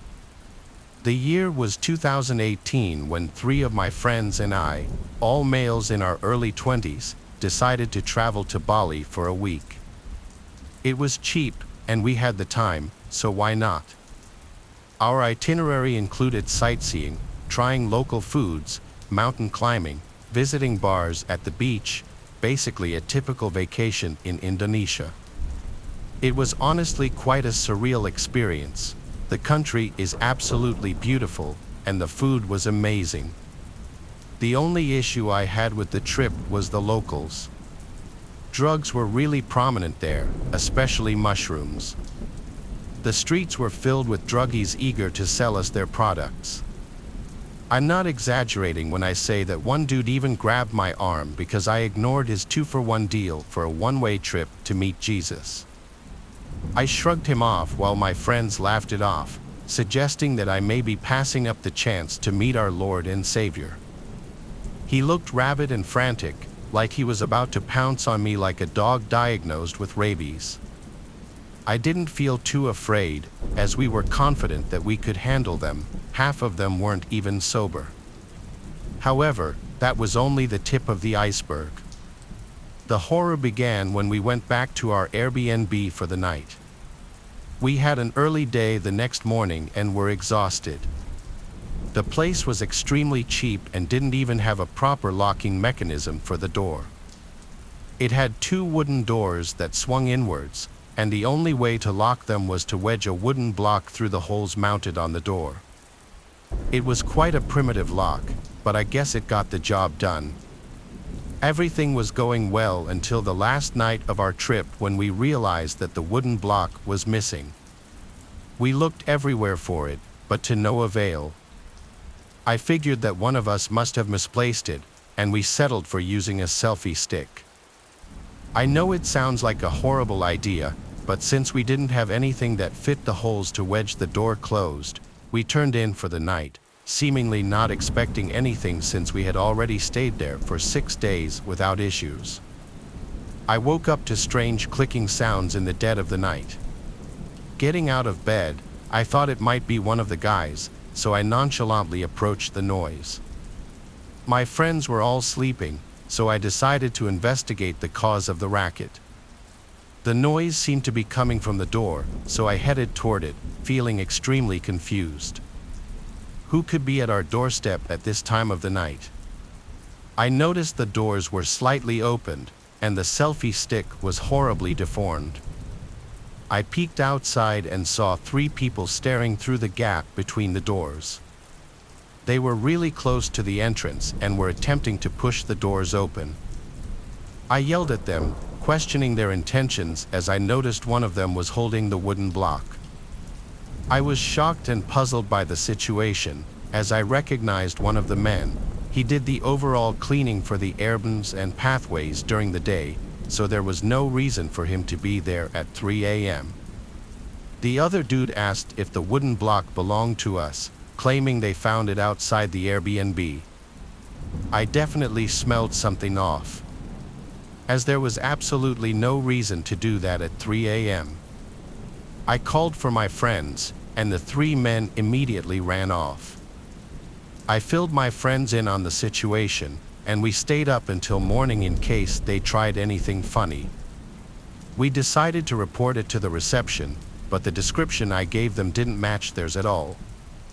They told me that the housekeepers they hired consisted of only females in their late 30s and 40s. This sent shivers down our spines as we realized that we had let a complete imposter in and out of our rooms while we were out. Luckily, nothing important was lost, and we got out of the situation safely, but I can't imagine what would have happened if I hadn't woken up on that fateful night, as the doors were close to being opened. I was just grateful that it was our last night. One night, I was out doing DoorDash, and I got an order that needed to be delivered in a pretty sketchy part of town. As much as I hated those orders, because for one thing, safety was a huge issue, but also a lot of the times, the customers in these areas didn't tip, which quite honestly makes you feel less than worth it. But in reality, I kind of had to accept the order as I had a family to feed, and it was a slow night. I wasn't getting many orders on this night, so I had to do what I had to do. I actually carry a handgun that, of course, is 100% legal, but I didn't have it on me that night, which was unfortunate. It made me feel less safe. I was having trouble finding the house, so I had to message the customer. The guy was kind of giving me a hard time and not being very helpful at all, so eventually, after having him call me every name in the book, I called DoorDash and canceled the order, as I told them I didn't feel safe. They understood and canceled the order, but in the meantime, I was put on hold for probably a good 10 minutes. As I was trying to cancel the DoorDash order about halfway through the call, I was sitting in my parked car. I noticed a car behind me, probably about 6 houses away, turn on the headlights, and it was pointed at me, practically blinding me. I didn't think anything of it until I started to drive away, and they followed behind. I thought maybe it was just a coincidence, but after they made 3 or 4 of the same turns that I did, I started to get this achy feeling inside. I knew I was being followed now, and I really knew after about 4 or 5 more turns when they were still tailing my ass. I called the police, and they told me to keep driving, and they also told me to go to a public area and wait for them to show up. So I did. I parked at a local Walmart as prompted to, and of course, he was still right behind me until eventually, he pulled up into the parking spot right next to me. The man got out of his car and demanded his food. I told him that if he backed away, I would give it to him, but this made him furious. I made it clear to him that he was making me uncomfortable, but he clearly didn't care. Within seconds, the police pulled up right next to us, thankfully, and detained the man and started to question us both. I gave them my side of the story, and the man gave his pathetic excuse for a sob story, but luckily they weren't believing him. I was only 18 years old at the time, a very skinny, not so tall guy. This guy was in his mid-40s, easily and completely jacked beyond belief. He was also at least 6 feet 2 inches, I would say. He was a monster compared to me, so I think the police were able to empathize with why I was uncomfortable, especially after showing them the text that he sent me. What's even crazier is what happened next. The cops decided to place him under arrest for harassing me, and the man completely lost it. He started threatening the police, and even though he was detained and in handcuffs, the 3 officers still struggled to put him in the back of the car. He ended up with more charges as well, such as obstructing a police officer, and they also found meth in his pocket, so that right there was a felony drug charge. Apparently, he was literally on parole and was in prison before this for like 15 years or something, and had only been out for like 6 months. This guy literally just threw the rest of his pathetic life away for some stupid $6 cheeseburger, all because he wanted to cuss me out and make me feel uncomfortable as I just needed help finding the house. The man obviously has issues, and I'm glad he's back in prison. It's probably where he belongs. It's a good thing everything happened the way it did, because now we have one less loser, crazy, unhinged human roaming the streets. That's the way it needs to be if you ask me. Justice was served. A few years ago, I went on a Hawaii cruise with a few friends. It started out as a great little vacation. However, by the 3rd day at sea, things started getting weird. After 2 days of eating constant sushi, I started to feel a little dizzy and lightheaded at times. My friends told me no more sushi, as it probably had something to do with that. But anyway, after a few drinks, I separated myself from my friends, who were sitting in one of the ship's many bars, and started walking back to my room because I really wasn't feeling too well. I took some weird lower deck route back in the direction of my room since some of the bars were on the lowest public levels of the ship. I asked one of the maids in the hallway which way was the quickest to get to the section my room was in. The maid had a very thick accent, but I understood her to have said, "Keep going straight, then make a left at the sign." So I did that. I came to a sign. I don't remember what it said, but it was a sign, so I turned left there. I was in some narrow hall with a tiled floor instead of carpeting. It didn't seem like the right way to go at all. It seemed more like an employee-only section. Still, I figured I'd give it a chance before turning back and continued down this narrow hall. I came to a corner, then looked to my right, and here was the creepiest hallway you could possibly find on the ship. Half the lights were out, one was flashing on and off, but at the end of this tiny hallway was someone standing, facing the wall. My head started to hurt even more as I saw this. I had to rub my eyes to make sure what I was seeing was real. When I moved my hands away from my eyes, the person standing by the wall was now looking at me. Considering they were standing in the dark section of this hallway, not lit up by lights, I couldn't really see much about their actual face other than that I knew they were looking at me. I turned and went back the direction I came. I walked back down the hall. The maid was gone now. However, with my head still killing me, I managed to get back to the lobby of this floor, and at that point, finding the elevators was easy. I made it back to my room easily at that point and crashed into bed. I was sure I had gotten food poisoning from the sushi because my stomach was also hurting along with my head. Anyway, I woke up at some odd hour in the night and I couldn't move. The only thing I could move were my eyes. I tried looking around the room, but my inability to move my head or sit in an upright position made seeing a lot of the room difficult. I remember something seemed to appear in my peripheral vision. I turned my eyes to the opposite side of the room, and there was a figure facing the wall. As I looked at it, I wanted to scream or run, but I couldn't do anything. It was as real as could be. I knew I was seeing it. The head of the figure turned around to face me, but all I saw was black. The body, the face, everything about this figure just looked black. The figure started to move closer to me.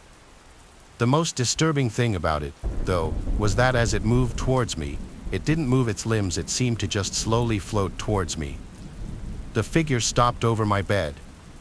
Now I could slightly see a face to it, and I recognized it as that person I saw earlier in the night in that hallway. I don't remember exactly how long that figure stood over my bed, but suddenly I saw its mouth open twice as wide as you'd expect to be humanly possible. Out came a deafeningly real scream, so loud that I think it woke me up completely from the sleep paralysis I was just in. The craziest thing I remember was the scream of this sleep paralysis figure feeding into the scream of my own voice. I was finally able to make a sound. I flicked on the light, and my friend who was in the other bed woke up asking what was wrong. I told him about the horrible experience I just had. He once again said I'd been eating way too much raw fish and it was messing with my head. My whole body was shaking, and my voice was trembling. I went back to sleep and don't remember having another dream that night. But I still wonder if that person I saw in the hallway was real or not, because I'm 90% sure that's the hallucination I had in my paralysis. That hallucination was also the realest, most horrific thing I'd ever seen. I went to Binghamton University for 2 years. I quickly made a big group of friends there, and we'd go out every weekend. One weekend, on a Friday night in October, when my group didn't have any big plans together, me and 2 other close friends decided to hang out in the school nature preserve by the lake. There was this little clearing on the far side of the lake that was convenient for fires since it was so far from the view of the school or campus security. Kids would sometimes, but not often, come here to smoke pot, drink, and do basically all the other drugs. It was a relatively unknown spot on campus for most, and we liked that about it. Tonight, we just brought a bunch of beers, lit a fire, and hung out, having what we referred to at the time as a brochette. As the night progressed, time seemed to pass quicker as the alcohol began to take effect. Eventually, it got to the point where we were all laughing so hard that one of my 2 friends was on the floor, rolling in the leaves. That was when my other friend stopped laughing and went, "Shoo." We all perked up and listened, hearing the crunching of leaves and branches in the distance. We threw our bottles in the lake since we were all under 21, and it wasn't unheard of for campus police to come through the woods on weekends to catch kids doing drugs. We tucked the rest of the beers into a backpack. I was moderately drunk, so my paranoia was higher than usual. That was probably the case for all of us. The fire exposed us to anyone passing through the woods, but the thing is, this spot was so unknown and far from campus that it was rare to find anybody else that deep into the woods. It sounded like just one person in the distance. The sound of a tree branch snapping not too far away freaked all of us out. None of us were really the confrontational ones from our group, so we were lacking that one person who would have the confidence to stand up and yell out to whoever was out there. Instead, we all just sat in silence, shushing each other. We heard what seemed to be somebody or something circling us, or at least walking around in a C shape around our little campsite.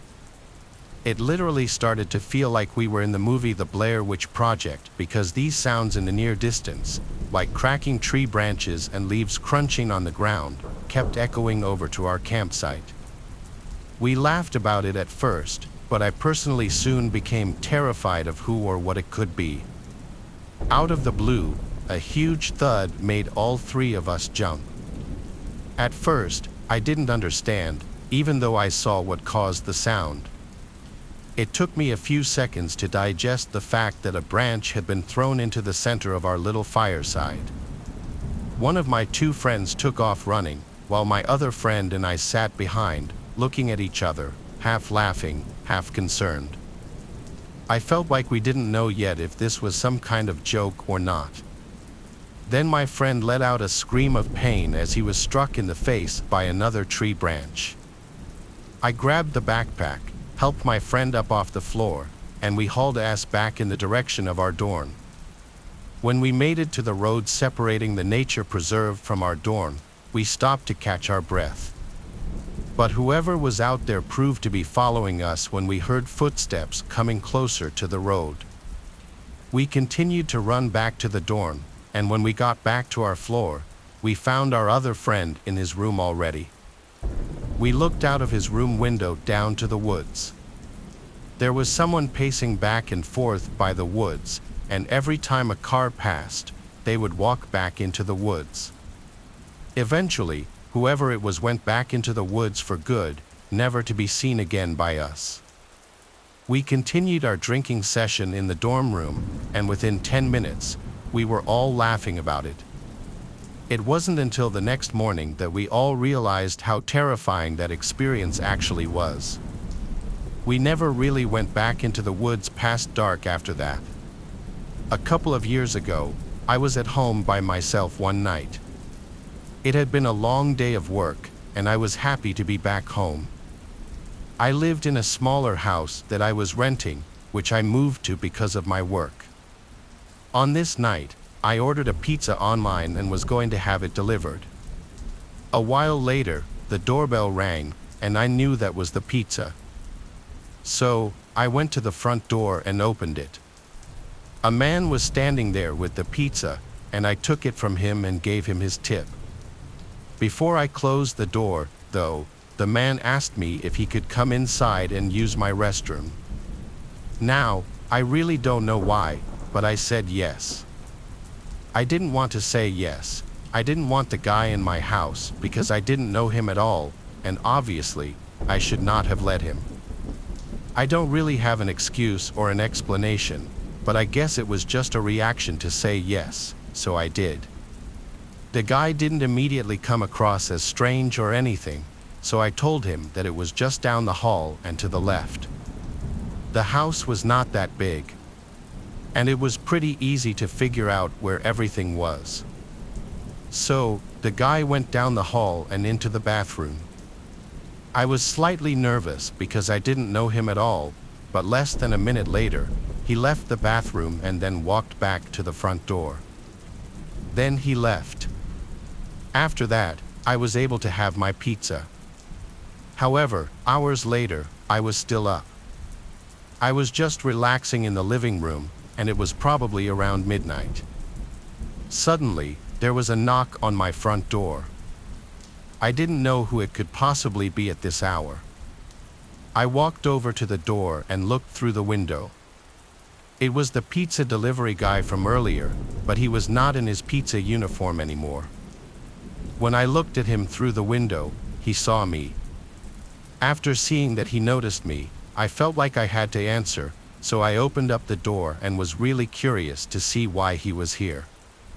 The guy told me that he had just gotten off of work and he realized that he dropped his wallet in my house. When he said this, instantly I was suspicious. He asked if he could come inside and look for it.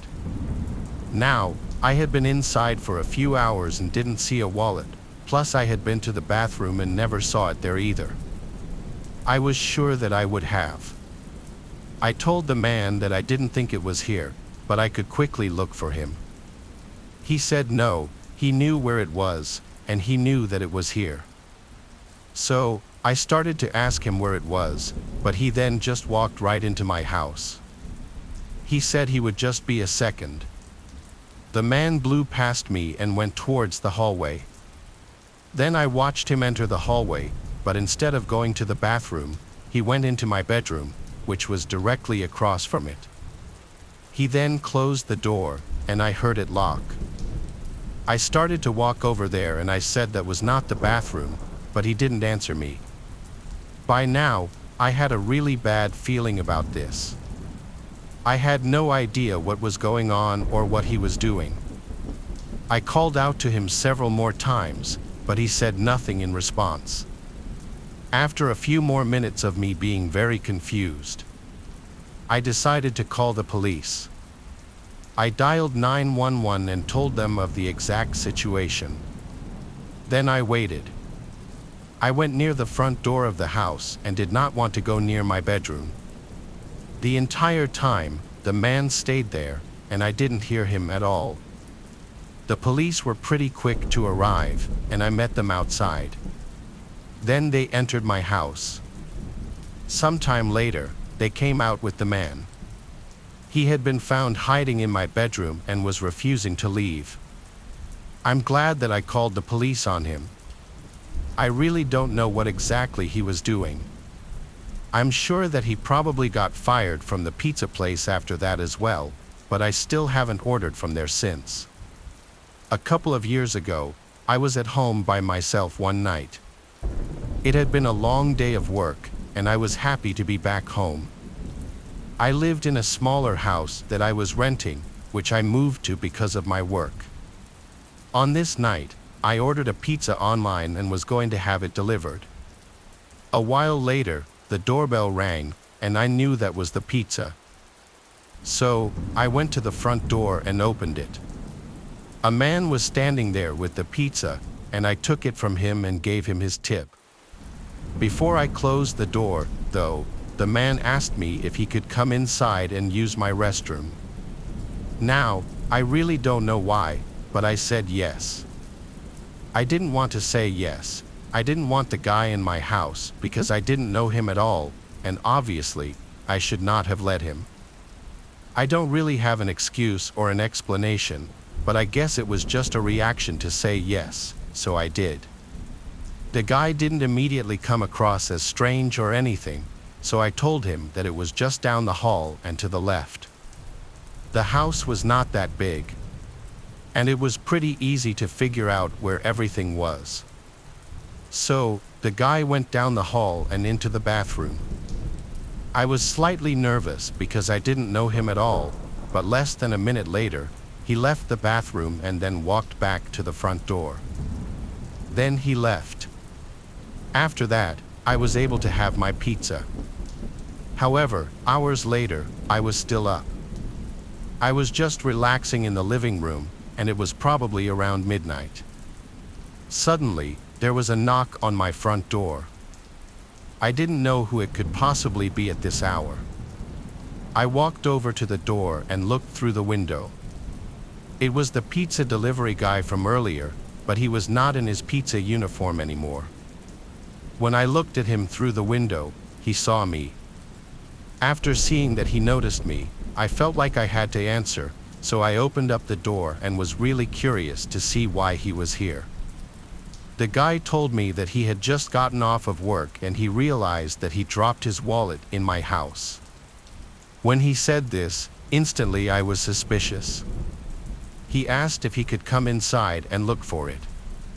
Now, I had been inside for a few hours and didn't see a wallet, plus I had been to the bathroom and never saw it there either. I was sure that I would have. I told the man that I didn't think it was here, but I could quickly look for him. He said no, he knew where it was, and he knew that it was here. So, I started to ask him where it was, but he then just walked right into my house.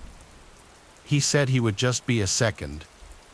The man blew past me and went towards the hallway. Then I watched him enter the hallway, but instead of going to the bathroom, he went into my bedroom, which was directly across from it. He then closed the door, and I heard it lock. I started to walk over there and I said that was not the bathroom, but he didn't answer me. By now, I had a really bad feeling about this. I had no idea what was going on or what he was doing.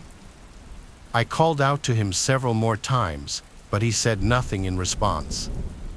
After a few more minutes of me being very confused, I decided to call the police. I dialed 911 and told them of the exact situation. Then I waited. I went near the front door of the house and did not want to go near my bedroom. The entire time, the man stayed there, and I didn't hear him at all. The police were pretty quick to arrive, and I met them outside. Then they entered my house. Sometime later, they came out with the man. He had been found hiding in my bedroom and was refusing to leave. I'm glad that I called the police on him. I really don't know what exactly he was doing. I'm sure that he probably got fired from the pizza place after that as well, but I still haven't ordered from there since.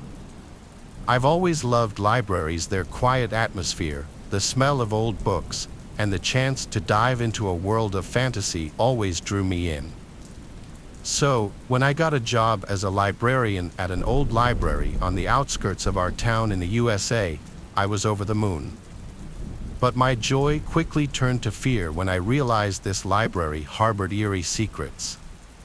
My name is Carrick, and this story happened to me last fall. I was a new employee at the library, which was built at the beginning of the 20th century. It was huge, with high ceilings and walls covered with shelves of books.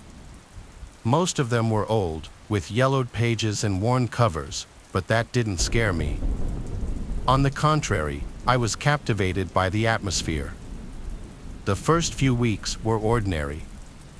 I helped visitors find the books they needed, organized new arrivals, and occasionally conducted tours for school children. But one evening, when I stayed at work later than usual, something strange happened. It was already 9 o'clock in the evening, and I was about to lock up the library when I heard a strange noise. It sounded like a quiet whisper coming from the far end of the library. At first, I thought it was the wind, but as I got closer, I realized they were voices. They were talking to each other, but I couldn't understand a word. I followed the sound and found it was coming from the section of old books that no one had touched for years. This part of the library was darker and colder than the rest. I turned on the flashlight on my phone and began to examine the shelves. The books were covered in dust, and at first glance, nothing seemed unusual. But when I touched one of the books, the whispering suddenly stopped. A chill ran down my spine. It felt as if someone or something was watching me. I decided it was just my imagination and went back to work. But the next day, it got even stranger. When I arrived at work, I saw that the books on the shelves had been rearranged. None of my colleagues could have done it, as I was the last one to leave the library yesterday. Days passed, and the situation only worsened. Every evening I heard the same whispering, and every morning I found books out of place. I started losing sleep and felt constantly exhausted. My colleagues began to notice my unhealthy appearance, but I couldn't tell them the truth, fearing they would think I was crazy. One evening, when I again stayed late at work, I decided to solve this mystery. Armed with a flashlight and a camera, I returned to that section of the library. I started recording everything, hoping to catch something on video. The whispering was louder than before, and I felt the hair on the back of my neck stand up in fear. Suddenly, I saw it. A shadow darted between the shelves. I began to chase it, but it disappeared. I checked the camera recording, but it only showed an empty space. Then I noticed one book sticking out from the shelf more than the others. I pulled it out, and a hidden passage opened before my eyes. It led to an old room that seemed to have been abandoned for many years. The room was cold, and the air was thick with dust. On the table lay old records and diaries. I began to read them and discovered the horrifying truth. This library was built on the site of an old cemetery. During construction, workers found ancient graves, but instead of reporting it to the authorities, they just walled them up. The souls of those buried here were angry and could not find peace. They tried to communicate with the living through the books, leaving messages and moving them. I realized they wanted only one thing: peace. I decided to help them and the next day contacted the city authorities. After lengthy negotiations, they agreed to exhume and move the remains to another location. Once this was done, the whispering stopped. The library became quiet, and I felt the fear gradually dissipate. But I will always remember that eerie whispering and those shadows that haunted me at night. Every time I pass by that old section, I feel a shiver down my spine, reminding me of the echoes of the past that have now found their peace. Very few people experience something so traumatizing at a young age that it sticks with them forever. I'm one of those people. I was maybe 6 or 7 years old. My older brother and I grew up in a broken household. Our mom raised us, our dad was a deadbeat and disappeared out of our lives. Our mom worked 2 jobs to provide for us. She'd sometimes have to work night shifts and would usually have our grandma stay at the house on nights that she had to work. My brother Chump is 2 years older than me. We were fortunate enough to have our own bedrooms given the circumstances. We lived in a small house, but for the 3 of us and on our mom's dime alone, it wasn't terrible. The area in which we lived wasn't amazing, though. It was a night like any other. I can't remember if it was a school night or if it was a weekend. I don't remember any tiny details like that, but what I do remember is I was in the living room with my grandma. My grandma was watching TV, and I was playing with Legos on my Lego table. I was being loud and making a mess with them because I remember my grandma kept saying, "Rock, quiet down." Chump was already in bed. My bedtime was 9:30, given that it was probably approaching that time. I'm guessing this was a weekend night, otherwise, my bedtime would have been earlier. The layout of the house was simple. Living room, dining room, and kitchen are all connected, and then there was a hallway which led to the bathroom and 3 bedrooms. Our mom's bedroom was at the end of the hall, mine was in the middle. Our grandma would sleep in our mom's bed when she'd stay over to watch us. Eventually, I had to go to sleep. My grandma would always go to sleep early too, so right after saying good night to me, she would go to the bathroom to brush her teeth and stuff before going to sleep as well. I was never one to be afraid of the dark or anything. My mom says I used to be a really brave child. But that night, I woke up in the middle of the night, something unusual for me because I remember myself being a very heavy sleeper. I heard something outside in the hallway, creaks in the floor. The wood floors in that house were always very creaky. Anytime someone walked down the hall, you'd hear it. I thought my grandma was going to the bathroom. However, the creaking didn't stop. It sounded like the creaks were moving back and forth. I got out of bed and went to the door to listen. Now, I heard whispering. I was more confused than anything. I thought my grandma was talking to Chump. I opened the door and looked into the hallway, and what I saw still haunts me. There was a tall, naked, skinny woman leaning on the wall with her head between her arms. She was whispering stuff to herself, and then, like a deer in headlights, her head whipped around to look at me. I screamed for my grandma like a little girl and slammed my door shut. There were pounds on my door, and the woman on the other side was screaming a name, "Bonnie, Bonnie, open the door." I kept screaming as loud as I could for my grandma, and I heard her scream in the hallway. I distinctly remember my grandma screaming, "Get the out of here." The woman screamed, "Where is Bonnie?" My grandma was in her mid-60s at the time, and she was still pretty quick. She yelled at me to keep my door locked, and she managed to fend off this crazy woman as she also called the police at the same time. I don't know how she did it, but my grandma was one tough woman. The woman left the house screaming, "Bonnie," and after locking the door, my grandma came to hug both me and Chump, who was awake and also crying from the commotion. We all sat huddled together until the police came. By that time, my grandma told us to just go back to sleep. This simply was a matter of my grandma not locking one of the doors, mixed with living in an already shady area. That woman had to be on crack or something. Seeing what I saw at such a young age did a number on me. I couldn't sleep alone for a long time. It was this incident that really resulted in us moving out of that house not long after.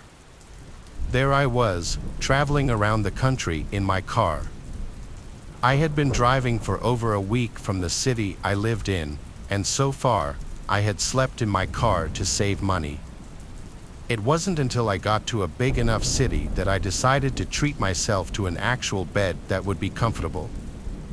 I opted to choose Airbnb because it's cheaper than most hotels. I booked this Airbnb the day before I arrived in the city, so there weren't many options left. I had found this apartment on Airbnb that looked very new and modern, and it was in a great location. The price was decent for its location, and it almost seemed too good to be true. The only downfall was that it was listed as a new listing and had 0 reviews. I figured that the price was low because it was a new listing, and I just decided to give it a shot. It must be legit because it's Airbnb, right? When I got to the apartment building, it was older looking than I had expected. I later found out and realized that my Airbnb was most likely the only renovated apartment in the building, which seemed to be in poor condition. It looked more like a dorm hall rather than an apartment building. Anyway, I let it all slide because I wasn't paying too much, so what could I expect? The apartment itself looked like the pictures, so that was good enough for me. Everything went well for the first few days. As a female traveling alone, I always make sure to be safe. I don't go out when it's dark, and I always lock the door, every single lock, including the chain. On the 3rd day, I was out all morning and came back to the apartment to change before heading to the beach. I had again locked the door, including the chain. I was in front of the door, watching TV while changing, when the door suddenly unlocked and someone opened it. I was just beyond lucky that I had put the lock chain on the door, otherwise, it would have opened all the way. I was naked, and no one else was supposed to have the keys. My first reaction was, "Excuse me," and I closed the door right away, locking it again. I came from the back of the door and didn't look or see who was opening it. I sat in front of the door, scared and shocked, realizing that this person could technically still get in since they obviously had the keys to the apartment. At first, I thought maybe it was the owner coming back after I checked out, but I was not supposed to check out until the following day, so that was not possible. After crying for a few minutes, I composed myself and called the owner to tell her what happened. She told me that no one else should have a set of keys other than her and me, and that she was at work and it was not her. I was scared to stay in the apartment because someone could come in, and I didn't want to leave because I had all my valuables there. It was a lose-lose situation. I then called my dad, who told me that it was not okay for someone to have the keys and that she needed to take care of this ASAP. We talked to her, and she told me that she would be there shortly with a locksmith to change the locks and give me a new pair of keys. She then proceeded to tell me that she had only had this apartment for 6 months and that before I stayed there was only one other Airbnb booking. She also mentioned that it had been sitting empty other than those 2 bookings because she had been renovating the apartment, which now made sense why the building looked like absolute __ and didn't match the apartment. She told me that the only possibility for who it could have been was the previous owners or someone related to them. Isn't that illegal? That possibility or theory really messed with me. How was it possible that I was gone all day, every day, and in the 10 minutes I was home during the daytime, someone tried to come in? Did they know I was there, and what were they coming in for? If this apartment had been sitting empty for half a year, maybe they did this frequently, Or perhaps they saw me come in and tried to do something to me. These questions constantly raced through my mind. I just know that I am lucky I put the chain on the door, otherwise, I don't even want to know what could have happened. Needless to say, I won't be leaving a good review, and I won't be staying in an Airbnb that has no reviews or seems too good to be true. There I was, traveling around the country in my car. I had been driving for over a week from the city I lived in, and so far, I had slept in my car to save money. It wasn't until I got to a big enough city that I decided to treat myself to an actual bed that would be comfortable. I opted to choose Airbnb because it's cheaper than most hotels. I booked this Airbnb the day before I arrived in the city, so there weren't many options left.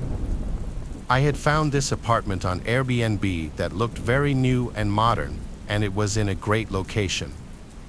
The price was decent for its location, and it almost seemed too good to be true. The only downfall was that it was listed as a new listing and had 0 reviews. I figured that the price was low because it was a new listing, and I just decided to give it a shot. It must be legit because it's Airbnb, right? When I got to the apartment building, it was older looking than I had expected. I later found out and realized that my Airbnb was most likely the only renovated apartment in the building, which seemed to be in poor condition. It looked more like a dorm hall rather than an apartment building. Anyway, I let it all slide because I wasn't paying too much, so what could I expect? The apartment itself looked like the pictures, so that was good enough for me. Everything went well for the first few days. As a female traveling alone, I always make sure to be safe. I don't go out when it's dark, and I always lock the door, every single lock, including the chain. On the 3rd day, I was out all morning and came back to the apartment to change before heading to the beach. I had again locked the door, including the chain. I was in front of the door, watching TV while changing, when the door suddenly unlocked and someone opened it. I was just beyond lucky that I had put the lock chain on the door, otherwise, it would have opened all the way. I was naked, and no one else was supposed to have the keys. My first reaction was, "Excuse me," and I closed the door right away, locking it again. I came from the back of the door and didn't look or see who was opening it. I sat in front of the door, scared and shocked, realizing that this person could technically still get in since they obviously had the keys to the apartment. At first, I thought maybe it was the owner coming back after I checked out, but I was not supposed to check out until the following day, so that was not possible. After crying for a few minutes, I composed myself and called the owner to tell her what happened. She told me that no one else should have a set of keys other than her and me, and that she was at work and it was not her. I was scared to stay in the apartment because someone could come in, and I didn't want to leave because I had all my valuables there. It was a lose-lose situation. I then called my dad, who told me that it was not okay for someone to have the keys and that she needed to take care of this ASAP. We talked to her, and she told me that she would be there shortly with a locksmith to change the locks and give me a new pair of keys. She then proceeded to tell me that she had only had this apartment for 6 months and that before I stayed there was only one other Airbnb booking. She also mentioned that it had been sitting empty other than those 2 bookings because she had been renovating the apartment, which now made sense why the building looked like absolute __ and didn't match the apartment. She told me that the only possibility for who it could have been was the previous owners or someone related to them. Isn't that illegal? That possibility or theory really messed with me. How was it possible that I was gone all day, every day, and in the 10 minutes I was home during the daytime, someone tried to come in? Did they know I was there, and what were they coming in for? If this apartment had been sitting empty for half a year, maybe they did this frequently, or perhaps they saw me come in and tried to do something to me. These questions constantly raced through my mind. I just know that I am lucky I put the chain on the door, otherwise, I don't even want to know what could have happened. Needless to say, I won't be leaving a good review, and I won't be staying in an Airbnb that has no reviews or seems too good to be true. When I was around 13, my auntie and uncle used to have a seasonal campsite at a small lake about 3 hours away from our town. It was nothing fancy, but it was a cheap summer vacation spot, and my whole family used to go up there a lot. I often brought my friend, let's call her Kay, to stay with us. As I'm an only child, I valued the company. Since the campground was so small, especially the seasonal sites, it really felt like home. We knew many people at the lake by name, and they knew us too. Most of the campground staff had grown accustomed to Kay and me riding our bikes around, eating ice cream, and even terrorizing the frogs down by the water, and they were all very friendly to us. Like I said, it felt like home. It's also probably worth mentioning that both Kay and I grew up in a very small Canadian town, one where everyone waves when you drive by on the street, no one locks their doors, and everyone is your friend. But moving on, one day we were down by the water around sunset. We were sitting on the dock, dipping our toes in the water, and just about to head back to our campsite for supper. We were tired from a day of roasting in the sun, biking, and catching frogs when a disheveled man, maybe 40 or 50 years old, approached the dock behind us. Being the friendly young rural girls we were, we both waved hello and exchanged some small talk with him. He continued to approach us, chatting politely about the weather and other small talk topics.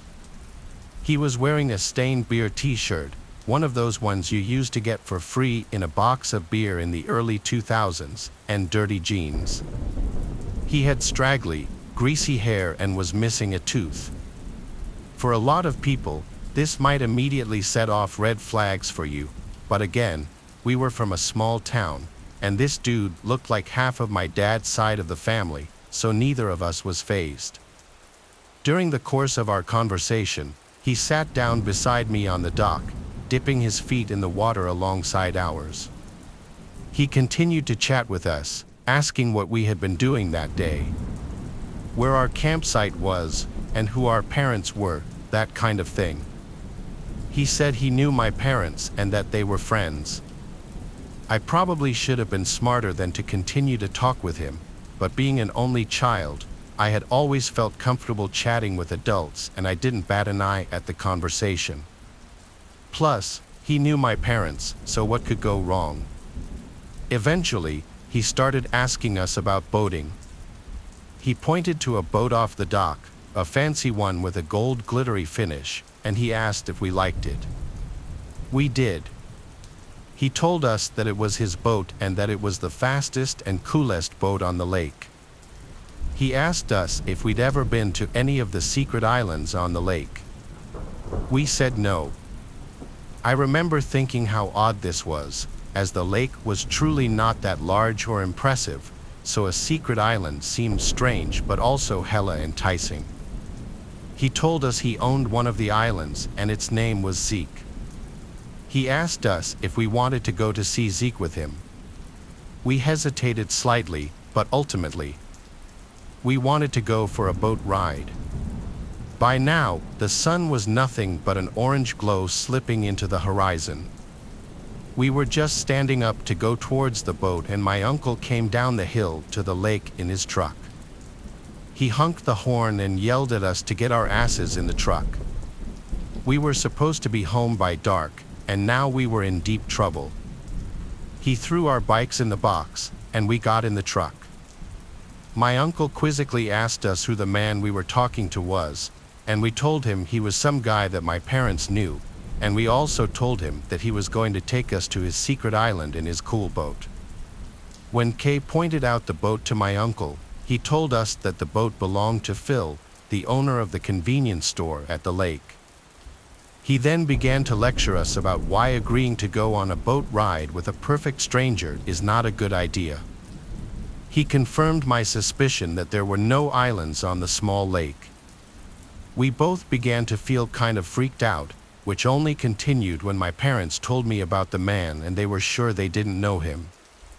My mom lectured the heck out of us and told us he probably wanted to wear our skin like a mask.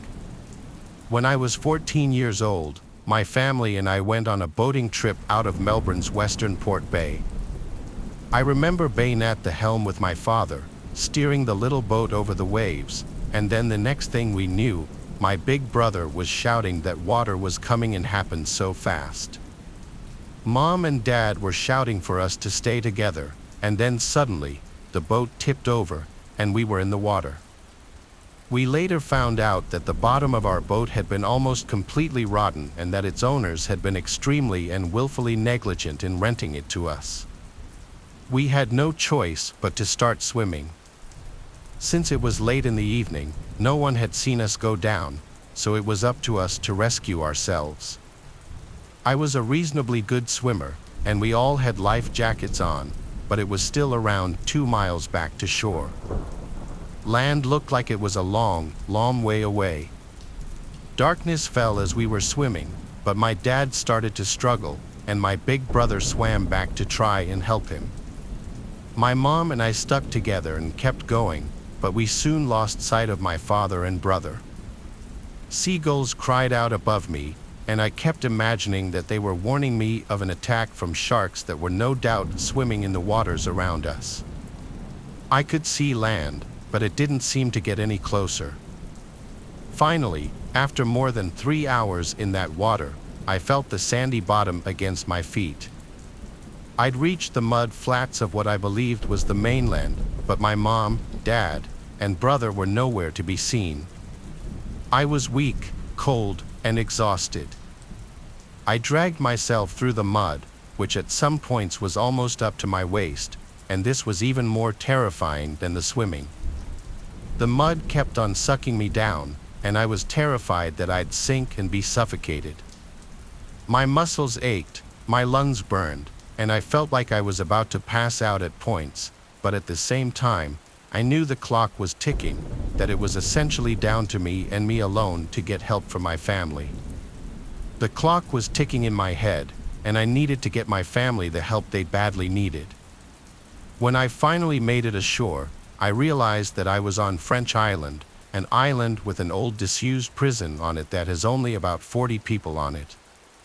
I ran through the bushland, using up the last reserves of my energy, it felt like, and feeling thorns scratching against my legs and arms.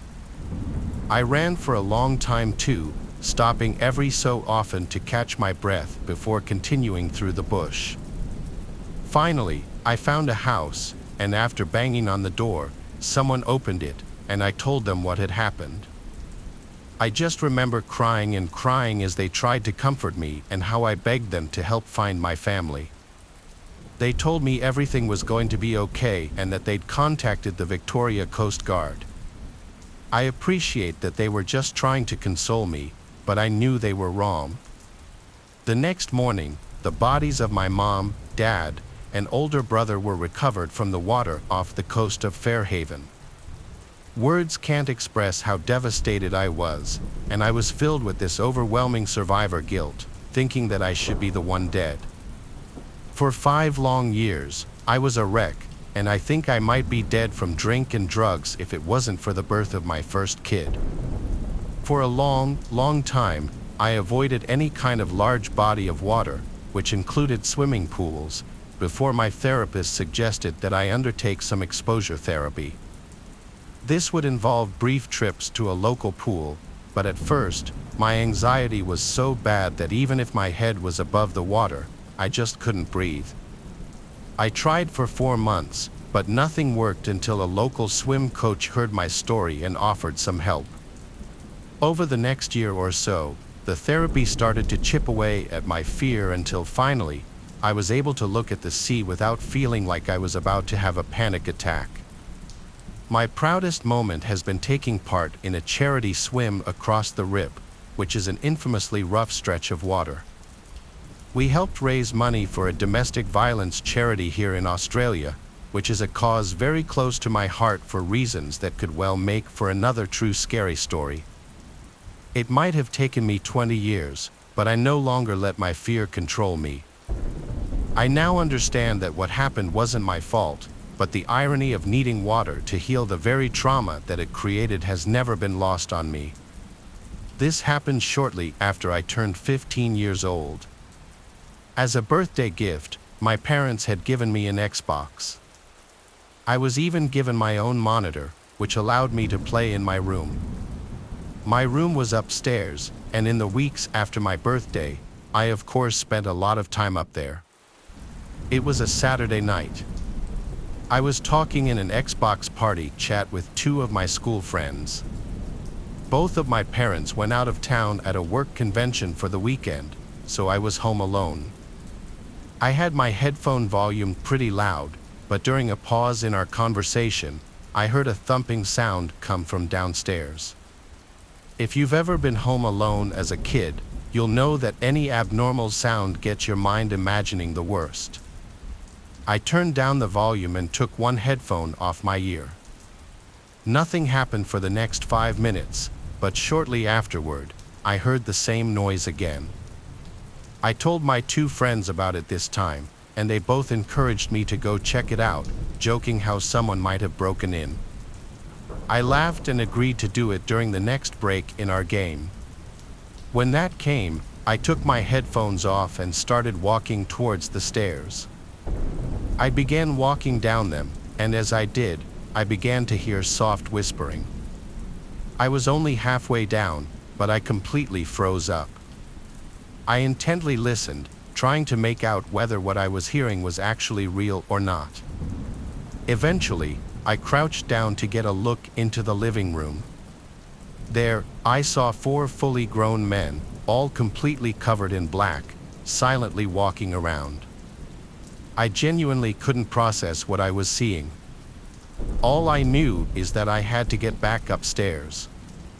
I slowly started crawling back up them, and of course, one of the steps let out a loud creaking noise that echoed throughout the house before returning to silence.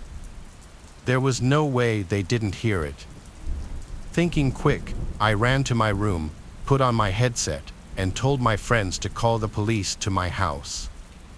They sounded confused and now in a serious tone asked what was going on. I didn't feel like I had enough time to explain, so I just told them to hurry and threw my headset down on my desk. I knew that locking myself in my room would be an obvious sign that I was inside. I still locked the door and closed it behind me, but instead, I hid in the bathroom further down the hallway with the light off and the door slightly cracked open so that they wouldn't think to check it. I could hear multiple sets of boots slowly walking up the stairs as I sat in silence. They kept getting louder until I could hear banging on my bedroom door down the hall. Not banging like trying to get my attention, whoever was doing it was clearly trying to break down the door. Voices started yelling out, saying things like how I needed to open the door if I didn't want anything bad to happen to me. I was absolutely horrified. I got up and started desperately opening the bathroom window. I guess I'd made too much noise because a set of boots started heading down the hall just as the bathroom door fully opened. I managed to dive out of the window head first. I landed badly on my neck but still managed to look back up at the bathroom window. A silhouette stood motionless, looking back at me. That's when the backyard door slid open and 3 men came running out towards me. I tried getting up to run, but I couldn't in time. All 3 of them started grabbing me and pulling me back towards the house, but this was interrupted by the distant sound of police sirens. The 3 of them stopped and looked up at each other.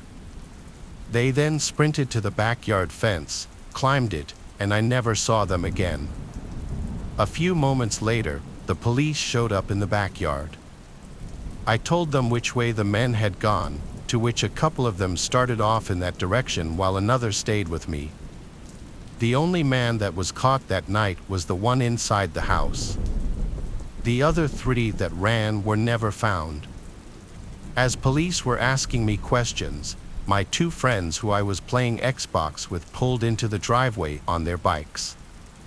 Even to this day, I still routinely thank them for calling the cops, as it likely saved my life.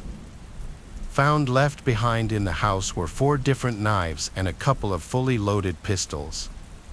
School, I had a couple of close friends, Joshua and Daniel. We did quite a bit together, and when it came time to graduate, Joshua had to move away to Lexington, South Carolina, with his family due to his father's work.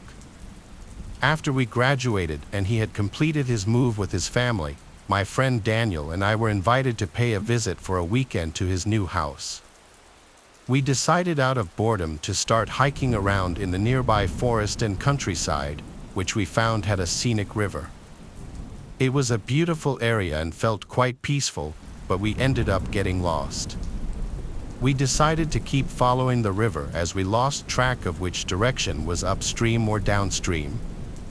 With no sounds of civilization anywhere we could hear, we quickly became concerned about finding a telephone to call Joshua's mom or dad to get us from wherever we were, even though there was no paved road or street that we could find nearby. As we kept following the river, we came to this old church-looking building made of really old red bricks with a dirt parking lot and a dirt road leading up to it. It was very encroached with growth and bushes. We decided to go inside and see if there were people and maybe ask to use their telephone and get the address for this location. We noticed there were a few old cars which looked to be from the 70s or 80s, possibly Novas, 4 of them, very dirty and rusted in this dirt parking lot with flat or missing tires. They were all white-colored or used to be and parked in a row side by side. As we got closer, we heard gospel music sounds and some singing inside the church. We were relieved that there were people, so we went into the church, which appeared to be rather old and dilapidated. We peeked past the main doors to the hall and saw what I estimated was a couple dozen people dressed as nicely as they could, though they clearly were poor. When we went inside, the old white-haired woman wearing horn-rimmed glasses who was playing the church piano stopped playing, and she looked at us with no expression on her face. What happened next really stuck with me, and I will never forget it as long as I live. Everyone in that church stopped singing, put down their song sheets, and they all slowly turned their heads and looked at us with the most vacant and unwelcoming glares. Joshua said, "We're sorry to interrupt. We just want to use your phone to call my folks to come get us." Nobody spoke. It was dead silent in that church other than the wooden pews creaking from the weight of the people in them. So we just slowly backed out of the door and let it close behind us, looked at each other in ominous fear, and quietly left. We started walking up that dirt road, and when Daniel mentioned that there were no crosses or anything Christian in there, we looked back up the road to see that maybe a dozen of those people, all men, had walked out in front of the church and were standing there watching us intently. This freaked us out, and we began to sprint up that dirt road for what felt like a good half hour. We finally came to a very old broken-down gas station that looked like one of those old full-service stations. We went inside to find that the shelves were mostly empty and dusty from a quick glance, and an old overly tense swarthy man with a really oily and dirty baseball cap was behind the counter reading some old book with ragged edges and yellowed pages. He looked up and said, "You boys lost, huh? Just head out that way you came in and make a left and follow that road till you see a telephone pole, and just go right at the pole down the trail, and it'll take you to a highway." We thanked the man and left quickly, and as we walked down the road to the telephone pole the man told us about, again looked back, and the old man was out in front of the gas station with his arms folded, just staring at us with a rotten-toothed grin on his face. We got to the pole, made the right, and followed that trail to the nearest highway. After about a good half hour of walking in the twilight, it had just gotten dark as we got to the highway, and we tried to wave down a few people passing by, but nobody stopped. Thankfully, a police officer saw us and pulled over to help us. We told them we were lost and gave him Joshua's address, to which he whistled and said we really were lost. It took about 30 minutes for that officer to drive us back to Joshua's, and during the chit-chat, he told us we needed to be careful out in those woods as there are some crazy witch folks in it. I bought my first house that I currently still live in 2 years ago. I was in the unpacking and settling in phase at the time. I was single and living alone, but I just figured it was time for a house. I had a couple of friends over to help me unload the truck full of boxes, and I paid them with food since they wouldn't accept money. They hung around for a few hours after just to hang out. When my friend Lorne went to the bathroom, he came back and said he heard some noises from inside the walls and that it sounded like there were some pipe issues. I took note of it, and the two of them left a little later. Since it was a Saturday, I stayed up pretty late on my laptop watching Netflix. However, I was hearing some light thumping sounds from above me, which was odd because my bedroom is upstairs. The only thing that could be above me would be the attic. Then I remembered Lorne's comments about the noises from inside the walls. I went to the attic door and pulled it down. I actually had to take a deep breath because I was a bit nervous. I climbed the stairs into the attic and pulled the light switch down. One very dim yellow light buzzed on, just barely lighting up the attic. The noises in the walls stopped, though, either that or the noises just weren't coming from the attic. I imagined with no boxes up there yet, it was just basically a big empty space, and I could clearly see no one was up there. The only things in the entire attic were a couple of giant framed paintings leaning on one of the walls.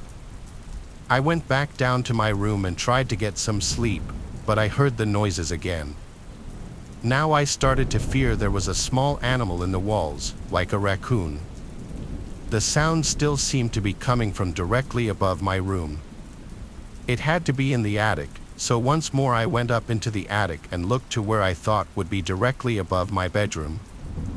The thing is, the attic didn't seem to extend the entire length of the house, so there's a wall covering where the section above my room should be. I walked over to the wall just to listen for potential noises. And I did hear noises from the other side of this wall. Then I looked at the two paintings leaning on the wall and how they were slightly angled.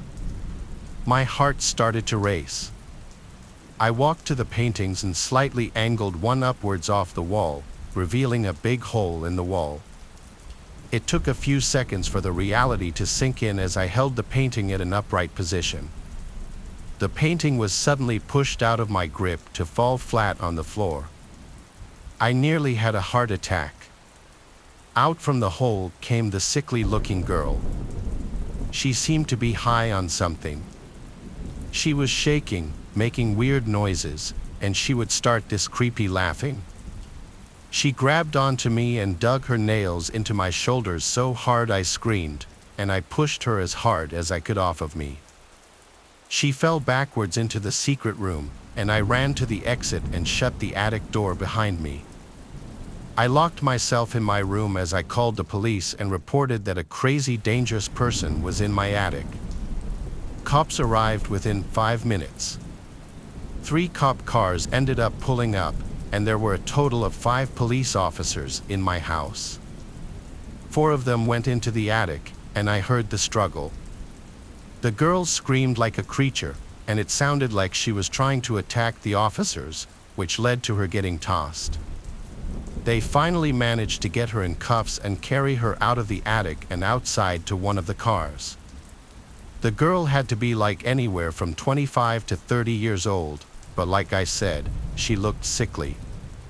While the officers were still in the house, I went into the attic to examine the secret room. Inside was a pile of blankets, a dirty pillow, a lot of food wrappers, and human waste in one corner. It seemed as though this girl had been up there for a long time. It was truly a nightmare to discover this on my first night in my new house. The girl was taken to a nearby psychiatric center to get her the help she needed. First of all, I'm a young woman, barely big enough to walk my dog. If this situation had escalated at all, I have no idea what would have happened. I'm not usually easily frightened, but this really scared me. It actually happened last night, and I have no idea if it'll happen again. It's just me and my giant dog in a nice private apartment attached to some townhouses, separated from the other buildings by a strip of woods. It's kind of like a tiny house that just shares a wall with the apartment building. As nice as it is, it's in a not-so-nice part of town, but I have a backyard and my own space with working electricity, so I love the place. It's my first time living on my own, and I won't lie, I've been a little freaked out about living alone, even with a big dog for security. Last night definitely didn't help. I was laying in bed, just browsing Reddit and trying to fall asleep, when I heard tapping on the window. My bedroom has 2 windows facing the backyard at ground level, about 3 meters from the tree line, with nothing but open grass outside. At first, since I'm not used to sleeping on the first floor, I thought it was a tree or something blowing against the outside of the house. Then I remembered, I'm on the first and only floor, with no trees close enough to reach the house. I started feeling a little nervous. I was a weird mix of both scared and annoyed that the tapping was keeping me awake. The noise had my dog's attention, but he wasn't barking yet, which to me meant it probably wasn't a person, so I wasn't as afraid as I could have been. Gradually, annoyance replaced the fear, and I decided I should tell whatever it was to knock it off. It had been nearly 30 minutes of this weird, uneven tapping, and it was almost midnight. I also had an early start in the morning. Best case scenario, there was no one outside and I was just talking to myself with no one there to hear me. Worst case scenario, there was someone outside, and my nonchalant attitude would catch them off guard, and they would leave. Right? Yeah, no. I figured if there was someone there, they'd expect fear, not conversation. So, I worked up some courage and said, "F off into the dark." The tapping continued for a couple more seconds. I repeated, a little louder this time, "Hey. F off, I'm trying to sleep." Then, the tapping stopped. After a second, I heard a male voice call back, "Sorry." The tapping didn't start again, but holy, I didn't expect someone to actually be there. I got out of bed and ran to the window with my phone in hand, ready to call the police. When I peeked through the blinds, I saw the guy with his hands up and the weirdest smile on his face. I quickly turned my phone's flashlight on and pointed it at my face so he couldn't see what I looked like. A few seconds later, I turned the light off, and he hadn't moved an inch, not even his face. He still had that weird and creepy smile and was staring at the window with his hands up, almost like he was posing for a photo. In hindsight, I don't know why I didn't take one. Finally, he turned around and started walking back through the woods and into what I assume was his own apartment right across from mine. What a way to meet the neighbors. I have no idea what possessed him to tap on my window for half an hour or what he had in mind, but he hasn't come back yet. I'm not sure what I'll do if he does. I didn't fall asleep last night, and I'm nervous about going to bed tonight, but I have class in the morning. Besides, I have a big, scary dog exactly for this reason. I should be fine. But still, what kind of person just knocks on a stranger's window at midnight? When I woke up this morning, I saw that the window pane on the outside had a few deep scrapes. I'm not sure if the guy made them, but I'm reporting it to management and maybe the police tomorrow. In the quiet town of Briarwood, nestled among the rolling hills, there stood an ancient willow tree. Its sprawling branches reached towards the sky like gnarled fingers, casting eerie shadows over the neighborhood playground. Children were warned to stay away from the tree, for it was said to be cursed. But for Audrey and her friends, curiosity overcame fear. Audrey was 7 years old when she first heard about the legend of the Whispering Willow. It was whispered among the kids at school, a tale passed down from older siblings and cousins. They said that if you stood beneath the tree at midnight and listened closely, you could hear the whispers of lost souls trapped within its ancient roots. One fateful summer evening, Audrey and her two best friends, Imelda and Patrick, decided to test the legend. Armed with flashlights and nervous laughter, they made their way to the playground where the willow stood sentinel in the moonlight. The air was thick with humidity as they approached the tree, its twisted branches swaying gently in the breeze. Audrey's heart raced in her chest as they huddled together beneath the willow's canopy. The playground was deserted, the only sounds the distant chirping of crickets. "Are you sure about this?" Imelda whispered, her voice trembling. Audrey nodded, her palms sweaty against the flashlight. "We have to do it together. On the count of 3. They took a deep breath, their anticipation palpable in the air. 1, 2, 3, Patrick exclaimed, and they switched off their flashlights, plunging themselves into darkness. For a moment, all was silent. Audrey strained her ears, hoping to catch a whisper, a murmur from the depths of the tree. Then, just as doubt began to creep in, she heard it, a soft, haunting whisper, like the rustle of leaves in the wind. It was faint at first, barely audible over the pounding of her heart, but as she listened, it grew louder, more insistent. "Help me, help me." The voice was plaintive, full of sorrow and despair. Audrey's blood ran cold as the words echoed in her mind. She could feel Imelda and Patrick tense beside her, their breaths shallow and ragged. The darkness seemed to press in around them, suffocating and oppressive. "We have to get out of here," Imelda whimpered, her voice barely above a whisper. But before they could move, something shifted in the shadows. A figure emerged from the darkness, its form indistinct and ghostly. It floated towards them, its eyes glowing with an otherworldly light. Audrey's scream pierced the night as the figure reached out a translucent hand, its fingers curling towards her. She stumbled backward, tripping over a gnarled root and falling hard on the ground. "Run!" Patrick shouted, grabbing Audrey's hand and pulling her to her feet.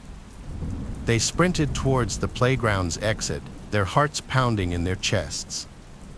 Behind them, the figure gave chase, its eerie whispers growing louder and more urgent.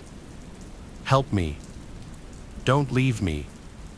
They burst out of the playground, gasping for breath as they stumbled onto the quiet street. The figure was gone, but the echoes of its voice lingered in their minds. They never spoke of that night again, each too terrified to confront the reality of what they had experienced. The Whispering Willow remained a forbidden place, a dark reminder of the unknown terrors that lurked in the shadows. Years passed, and Audrey grew into a young woman, the memory of that night fading like a distant dream. But one summer evening, as she walked past the playground on her way home, she heard it, a soft, haunting whisper carried on the breeze. "Help me."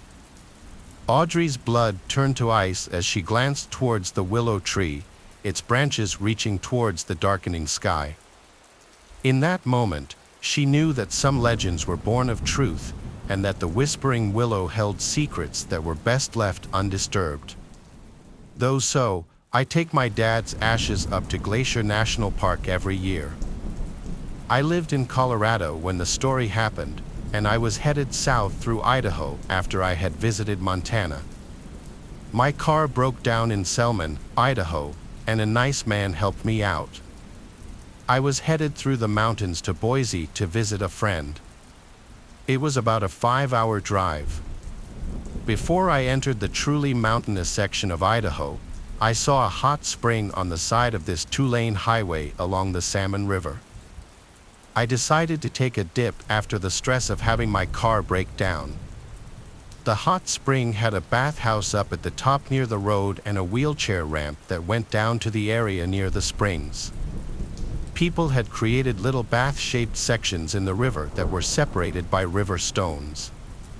You could sit in a spot that was shaped like a hot tub so that it held the water from the hot springs while the river rushed over it. I got out of my car and headed down to the hot spring. I took my dog with me, by the way, and it was twilight. About every half an hour, a car passed by. Knowing that I was alone essentially, I took off my top. I was sitting in the hot spring and actually, I even took a photo of a car approaching. The car pulled up next to mine in front of the bathhouse. It was a truck with 3 men in it. Seamlessly, 1 man got out of the driver's side and 2 men got out of the passenger side and were covered in black heavy gear. It looked like hunters to me. I couldn't see the expressions on their faces. The driver headed down the wheelchair ramp towards me, not hesitating. He took big long strides, and I recognized there was danger. The 2 passengers from the other side of the car headed down the steep bank along the wheelchair ramp, taking a shortcut, so I was sort of stuck in between both parties. I hid and dressed myself under the water while my dog growled. He never growls, though I've only heard him growl all of twice in my life, and this was the second time. The driver kept on walking towards me, and he walked out onto the rocks into the river. Continuously walking towards me even though he was covered in heavy gear that could get him waterlogged if he fell in the river. The other 2 passengers from the side of the car were also walking out on the rocks directly in front of me. The driver got so close that I had to grab my dog before he lashed out at the driver. I was freaking out. The man was walking out onto the stone so that he could reach me. He was not hesitating, and I couldn't see his face. I grabbed my phone, my keys, and my clothes. I dragged my dog in between the 2 parties with my heart in my ears. The driver would not stop. I turned around very quickly, making an arc coming for me still. He was still taking big strides. The passengers were walking towards me as well. I was trapped in between them. I ran up the bank, dragging my dog pretty much by his collar all the way into my car. The only way that I could get into my car without them grabbing me was by throwing my dog into the back and lunging myself in the passenger side door of my car. I threw my keys into the ignition and turned them right when the men were walking up between my car and their car. I had happened to hit the lock button on the door right when they walked up. Before anything else happened or before I saw their faces, I ended up throwing myself into the driver's seat, reversing my car, and hightailing out of there. I drove about 20 minutes down the road, and I crossed the river on a bridge and hid my car behind a bank near other campers. It was well hidden from the main road. The campers were looking at me, wondering what was going on, but I just sat and waited. Another 10 minutes passed by, and lo and behold, the truck drove by. The hunters were looking for me. I managed to wait another half an hour and then drove up to the mountains, over to Boise, and into safety. The story took place just 2 weeks ago. I've always had a fear of basements since I was a kid. Now that I'm 18, my fear is obviously subdued a little bit, but I still glance over my shoulder at any noise I may hear behind me, and I might get that slight butterfly in my stomach feeling when I'm alone. Well, on this cold Friday night, I was home alone. Since our biggest TV is in the basement, that's where I usually go, especially to play video games. I was playing Fortnite with my friends, some crazy popular first-person shooter game. I had headphones in and was really invested in the game. Yet, even over the loud sound effects through the headphones, I knew I heard something come from behind me, like a thunk. I took off the headphones and examined the back of the basement. Now, our basement is huge but also extremely cluttered and messy. If I wanted to actually thoroughly examine what's behind me, I'd have to get up, that's how bad it is. But I didn't feel that was necessary. I found it unsettling any time I heard a noise. But I really didn't think it was anything to be concerned about. I tried to continue playing, however, I wasn't able to give my full focus anymore, not with part of me constantly thinking about the noise. I took off the headphones and played with them off just because I was feeling extra paranoid and wanted to hear my surroundings. Shortly after taking off the headset, there was a sudden clank sound with a metallic, echoing ring to it. I turned off the system, now in shock. This was an intentional sound made by someone or something. I walked really slowly to the back side of the basement when I laid eyes on the big metal air vents in the corner. That's when it hit me that that was most likely the source of the sound. I got as close as I felt comfortable, then stopped and just looked at the air vent for a second. I got a terrible, painful feeling in my stomach, and I felt like the life was literally being drained out of me when I saw a hand reach out from the air vent and start waving me over. Then a deep, raspy voice said, "Come here, I need help." At first, I didn't run, I just gradually stepped backwards with my mouth hung open, looking at the vents. The person's hands gripped the vent and started shaking it aggressively, obviously trying to break it open. I screamed, "I'm calling the cops," but the shaking didn't stop. I did what I said, I called the cops and told them to send someone right away. The operator told me to go to a room upstairs with a weapon, lock the door, and hide. I was the most scared I'd ever been in my entire life, and the pain and fear of the situation only became worse when I heard a door bust open downstairs. I could hear a maniac screaming at the top of his lungs. I'm not lying when I said he was screaming things like, "Where are you? I'm gonna kill you." I heard him run up the stairs. He probably ran up 2 stairs for every step because he was up the stairs in like 3 seconds. My heart was in my throat when he tried the door knob to the door and started pounding on it so hard I could see the door caving in a little bit. I thought he was actually going to break the door down. I had to climb out the window or I'd be a goner. I think he heard me, though, because the banging stopped. I jumped from the window to the bushes below, and with the right stroke of luck, a cop car pulled up in front of my house. I basically ran into the officers' arms, begging them to go inside and get the man. They told me to wait in the police car, which they locked, while they both went inside the house with their guns drawn. Not even 5 minutes later, the 2 officers came out, and they were holding the man in cuffs. The man in cuffs took my place in the back seat of the cop car, and for that moment, until the cops drove away, he was giving me the most evil, hate-filled stare you could ever imagine. That stare still haunts me. The whole experience still haunts me.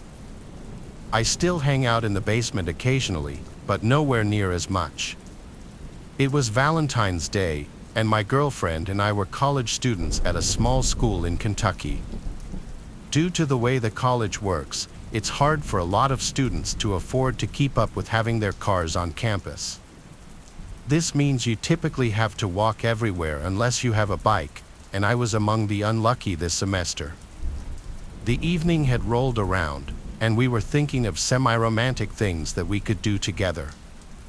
We arrived upon ordering food off of Uber Eats, not the most glamorous, but I offered to pay. Most of the restaurants were closed, but Taco Bell was open, so naturally, we ordered from there. Unbeknownst to us, there were no active drivers at the time, probably due to the road conditions because it was freezing and snowy. So the app defaulted to the setting where you can just walk and pick it up. There wasn't an option to cancel, so I decided I would walk 1.5 to 2 miles to pick up the food. I know most people at this point wouldn't be keen on walking in the snowy, freezing conditions at that time of night, but I'm a broke college student who had just spent his last few spare dollars on food. With a hug and a kiss from my girlfriend, I started off on my journey to get the food. Walking through campus at night isn't a problem for me since I'm a 5 feet 9 inches male, but once you make it through campus and into the residential areas of the town, that's when things tend to get sketchier. I had made it through campus and was about a quarter of the way to my destination when, in the distance, I saw another man walking down the street. Initially, two things put me at unease, the first being that he was wearing one of those long trench coats typically associated with sketchy men, and the second being the conditions outside. I mean, logically, no one should be walking around in these conditions as they were literally cold enough to freeze the sweat in your hair. I pushed these thoughts back, assuming he was either in a similar situation as me or just really enjoyed the cold weather.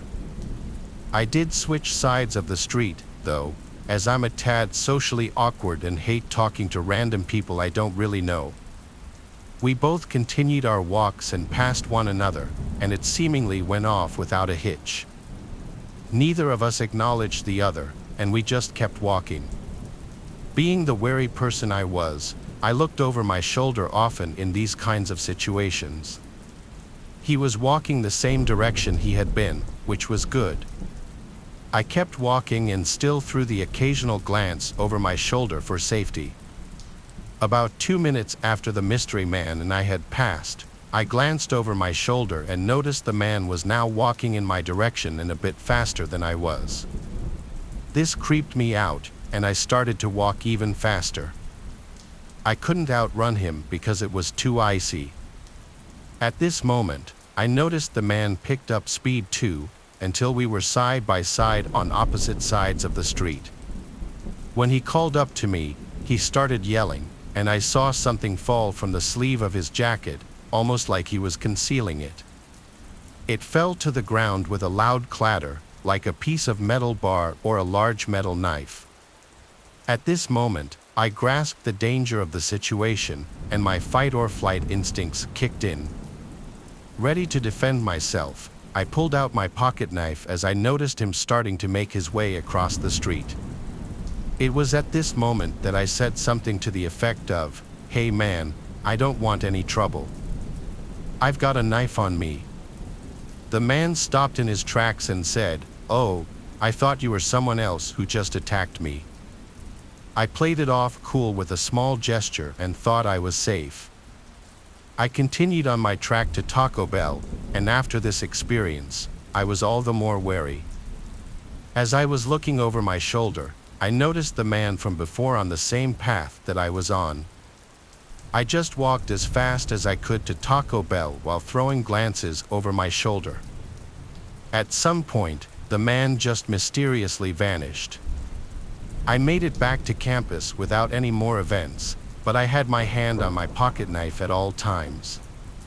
To this day, I have no clue what this man's intentions were, but they didn't seem good. My boyfriend and I used to live in a small house that we were renting at the time. We were young and it was our first place, so we needed something affordable. We found a place for just $700. It was a 2-bedroom, 1-bath, 900 square foot house. It was in a really rough part of town, but we thought if we minded our business, kept our noses down, and stayed alert, that we'd be fine. It was nothing fancy at all, but it was still more than what we needed.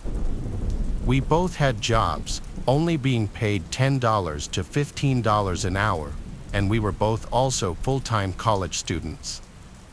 So we were out of the house more than we were home, especially my boyfriend. He worked as a garbage man and got lots of overtime. He would get to work around 7 a.m. and sometimes wouldn't be home until 7:30 or 8 o'clock. Whereas I, on the other hand, worked at a salon for a new and upcoming small local business. I was paid under the table there, so it helped with taxes and the lack of hours I was working. My boyfriend, whose name is Arnold, by the way, took night classes for college. He was studying law but later changed to business after just a year. That's not really the point, but the point I'm trying to make is that he was hardly ever home, mostly to eat and sleep. Even on the weekends, he worked a part-time job for extra money. I would always have dinner ready for him every night so he could eat before class and so we could spend what little time we had together every night before he would have to leave at 9 o'clock for 4 hours. I would usually be sleeping by the time he got home. When Arnold returned home, I was nowhere to be found. Of course, he freaked out and filed a missing persons report after blowing up my phone and me not replying for over 30 minutes. It wasn't until 2 days later that Arnold ran into our neighbor while getting the mail, and for some reason, he thought that there was a possibility that he might know something. Arnold admitted that he didn't really think he did, but he was trying everything he could at first by asking anyone any kind of questions he could think of. He asked him when he saw me last and stuff like that. This is where things get much crazier. My boyfriend thought he was acting really weird, and way weirder than usual, so he called the cops on him. But since they didn't have any proof or probable cause, and they didn't have a warrant nor consent to search the house, it didn't go very far. Arnold had this very serious feeling inside that something was wrong with this guy and that he had something to do with me going missing. He literally snuck into our neighbor's house later that night after he saw him leave. The house was disgusting and was honestly as bad as some of the worst Hoarders episodes I've ever seen. He looked all around the house and was yelling for me in case I was in there. He had no clue if I really was, but I finally heard him yelling for me and I screamed as best as I could from downstairs with the duct tape covering my mouth. He didn't hear me yelling until he started to search downstairs for me. Yes, the man kidnapped me and did unspeakable things to me for days. Arnold got me out of there and we called the police. Of course, we lied a bit so Arnold didn't get charged with breaking and entering. We told police that Arnold heard me screaming down there and that he rushed in here to save me and that we called the police right away. We never had any issue with Arnold getting any charges, thankfully. I don't really like to talk about how he kidnapped me and how it all went down. It makes me too uncomfortable. I'll explain it briefly, though. While Arnold was gone that night and I was sleeping, the man broke in and managed to knock me out cold by beating me half to death and dragged me next door in the middle of the night without anyone noticing. This story is very real, and what happened to me is still something I live with and sticks with me to this very day. He used to stare at me like a creeper every day, and we always thought he was strange, but never did we think it would come to this. I'm pretty sure this is literally every woman's worst nightmare. My childhood was normal and nothing out of the ordinary. 2 middle-class, hard-working parents just getting by in a nice city, and then of course, me and my little brother. He's 6 years younger than me and he was at my grandma's house when this happened. My mom was at work, working a double shift, and my father was also working. He was a truck driver, so oftentimes he would spend weeks away from the house. My mom also worked a lot to cope with the fact that my father was always gone. I think it made us all a little bit sad sometimes, but really, our family was very close and we always had a great time together when we were able to finally hang out. Sometime during the night, it wasn't too late yet, but definitely starting to get dark. My mom wasn't going to be home for a few more hours, and I was getting pretty bored with nothing to do. I was pacing back and forth through the house, just trying to figure out how to cure my boredom. I sat down on the couch and began looking for something to watch on TV, but nothing was catching my eye. Shortly after, I went and grabbed my PS4 from my bedroom so I could play Madden football out in the living room since the TV was twice as big as mine. As I was hooking up my PlayStation, I felt something weird inside. As soon as I looked up, there was a face smothered in the window right in front of me, staring directly at me. I froze and screamed. Then the man also started screaming. He started yelling for help and to let him inside, just over and over. I had no idea who he was or what he was doing, but he was practically begging and screaming at the top of his lungs. I couldn't move a muscle because I was just so scared. Sounds weird, but I almost let him in despite me being that scared. I was just unsure of what to do. He was a big, scary man, but he appeared to be in danger. Thankfully, my mom pulled into the driveway as this was happening. I was so relieved to see her, but also terrified that the man might try to hurt her. He stopped like a deer in headlights, and my mom yelled at him to leave, and he did. Thankfully, my mom called the cops when she got inside. When they showed up, the man was sitting across the street on the curb in front of a foreclosed house. The cops found him there and asked him questions. He stuck with his story, though, and said that a group of men in ski masks tried to kidnap him and that they beat him senseless. For some reason, I just didn't believe that. The cop didn't really seem to either, to be honest, but there was nothing the officer could do technically. We later found out that the man was our new neighbor, and he had just bought that house that was foreclosed right across from us. It was a good thing that my mom showed up like an hour before I expected her to that night. That guy still lives next to my parents, and I lived there for a few more years after this incident. He never necessarily bothered us again after that, but man, he was a creeper. We had to live by his word and take what he said as the truth. Even though it seemed unlikely, we had no choice but to accept it. Nothing outlandish happened with him after this, but there were times I was very uncomfortable by his presence. He used to smile and wave at me whenever I walked past his house, and he always seemed to be outside watching when I got off the school bus. There were also times I heard him having full-on conversations with himself, and I swear I even saw him hitting himself in the head while doing so a few times. He liked to randomly scream in the middle of the night like bloody murder. There was definitely something wrong with him, so we always did our best to keep our distance. My dad really disliked him, probably even more than my mother and I. Violence really was not a thing in our neighborhood, and I mean that literally. So his story was just weird. The last thing I want to mention is when I saw his face the first time, he wasn't cut up or bleeding like he was when the police found him. I genuinely believe he did that to himself to make himself look like a victim. It sounds crazy, but I know there are people out there crazy enough to do that. When I was 16 years old, I decided to surprise my parents with a bouquet of flowers for Valentine's Day. We've always celebrated this as a family holiday rather than a romantic one. I didn't have a car to drive to a florist, but my high school was within walking distance of a hospital that had a gift shop selling floral arrangements. On Valentine's Day, I set off for the hospital by myself, cutting across campus to walk through a network of side roads populated with specialty doctors' offices that keep odd hours.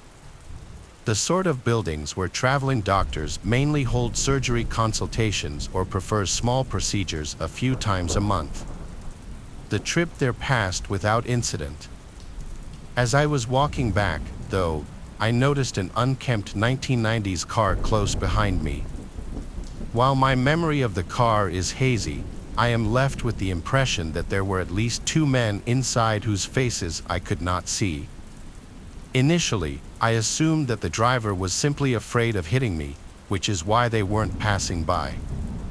So I made a point of dramatically walking further into the grassy shoulder of the road, demonstrating to them that they could safely drive ahead. But they still refused to pass me, continuing to creep along behind at a slow pace. Beginning to suspect the driver was more interested in me than a destination, I began to walk faster. The car confirmed my suspicions by matching my speed. Despite the impracticality of my shoes and the threat of spilling water from my vase, I started to run as fast as I could. That was when they hit the gas and again matched my speed. I realized at this point that the car was 100% following me and that there was no one in sight to notice. I needed to get away. I bolted into the first parking lot I saw, and the car turned in after me. Despite there being only 2 or 3 cars in the spacious front parking lot and no other sign of activity at the office, this car did not stop to park. The driver instead opted to pursue me into the partially under construction back portion of this lot, behind the office. I passed every available parking space, cornered against a pile of debris and rubble from the construction, coming to a diagonal stop less than 3 feet away. Before anyone could emerge from the vehicle, I somehow managed to scale the small prominence of rubble with my vase in hand and jumped from its peak to land painfully on the other side. Fortunately, it was a plot of undeveloped land within sight of my high school campus. I took a quick peek back over my shoulder to see if they were still in pursuit, but the car had sped off. After I reached the top of the rubble pile, it was now nowhere in sight. They had not parked in the lot at all. They had no business there. The driver was 100% following me. I sprinted at top speed and didn't stop until I was soaked with sweat in the dead of winter, panting in the student lounge among my classmates who didn't seem to care when I told them. Possibly because our hometown is supposedly a human trafficking capital, the crime rate is outrageous. Although I'm convinced that this was something more informal than human trafficking, as a dilapidated car suggested poverty, and I have read that human trafficking usually arises through grooming rather than being snatched off the streets. In retrospect, I should have told an adult or alerted campus security. At least I called the non-emergency line of the local police station, but I was young, foolish, insecure, and afraid of getting in trouble for leaving campus when I didn't have a signed permission slip permitting me to do so. I kept trying to convince myself that I had misread the situation or was overreacting. I don't know what I would have even told the police had I called them, as I was entirely ignorant on the subject of cars and couldn't have identified the make of it had I been asked. I couldn't see the faces of the occupants. I was also just worried that my parents would restrict my already extremely limited freedoms if they knew I had been in danger. I feel horrible having never told anyone and truly hope that my secrecy hasn't led to someone being hurt or killed. I believe the only missing people aside from runaway children or elderly adults with dementia in this city right now are men, aside from one woman a few decades ago. It took place back when I was in high school. I was, I believe, a junior during this time and loved to play video games. I had a good friend at school named Noah, who I would game with almost on a nightly basis. We would hang out all the time as well, and he lived just a few blocks over. On this night, we were playing video games online on our PlayStation 4s. I was at my house, and he was at his. We had headsets so we could talk to each other as we were on. I remember that after playing for a while, Noah said, "What was that?"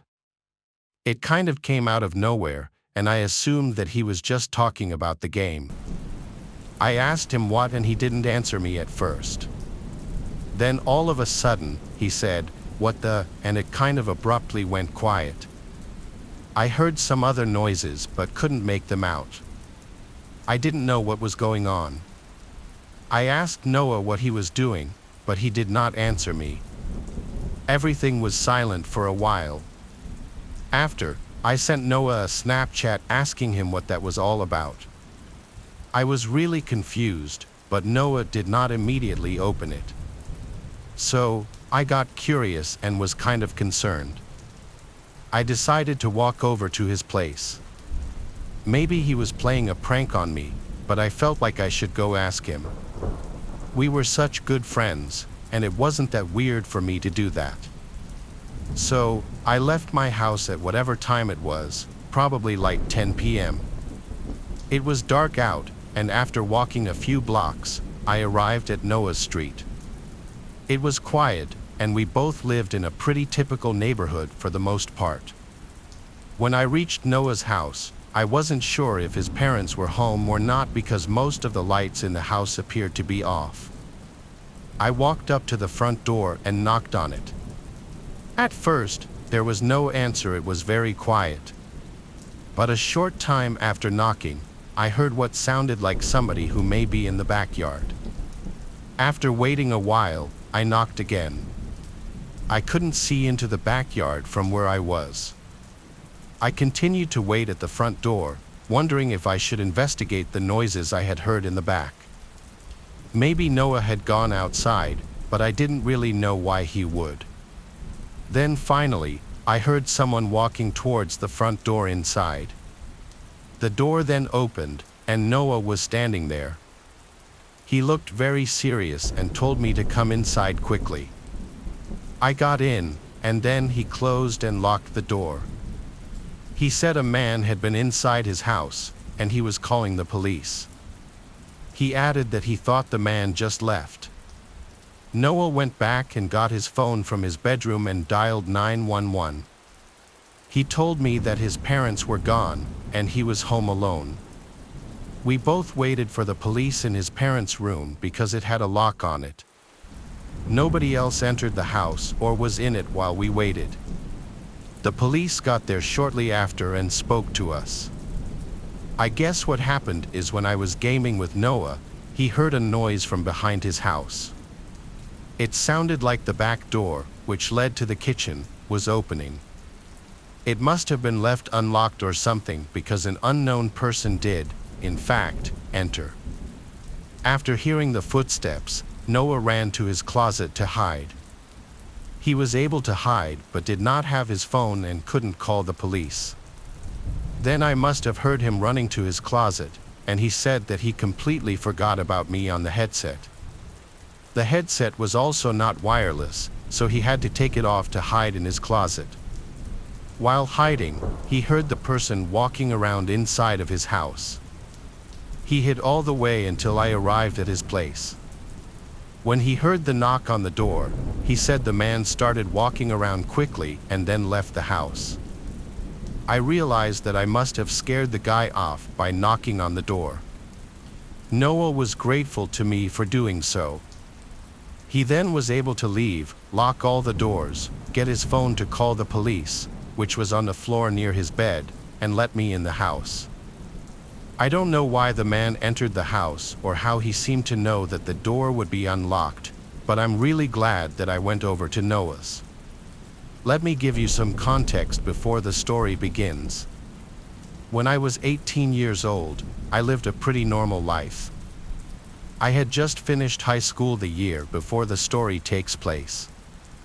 I had always been one for horror, anything, whether it was movies, games, jump scares, you name it, and I loved it. I never seemed to be afraid of anything, and I loved that it allowed me to go and do things that made me appear tougher to girls who I was interested in at the time or who were interested in me. I thought of it almost like a superpower. My friend had always talked about this REM-induced real-life nightmare called sleep paralysis. I, however, had never experienced such a thing. My friend Ellie suffered from extreme lucid dreaming. She explained to me several times about how certain stimulators or outside factors could play into her dreams and mold them into what could potentially be a heavenly experience full of fun and wonder, or could just as easily turn into a bone-chilling nightmare straight out of hell. Being the light sleeper I am, I saw no chance of it occurring, so I kind of just let it go right over my head. One night, Ellie texted me and asked me to come over as she had just suffered another so-called evil experience due to her sleep condition. When I arrived, I found her asleep again, seemingly peacefully. I took a seat on her stool that she had for her makeup dresser right by the window and started playing a game on my phone. 30 minutes or so went by, and I figured she was peacefully asleep and it would probably be okay for me to leave as long as I let her know that I stopped by as she requested. But suddenly, Ellie awoke and started screaming.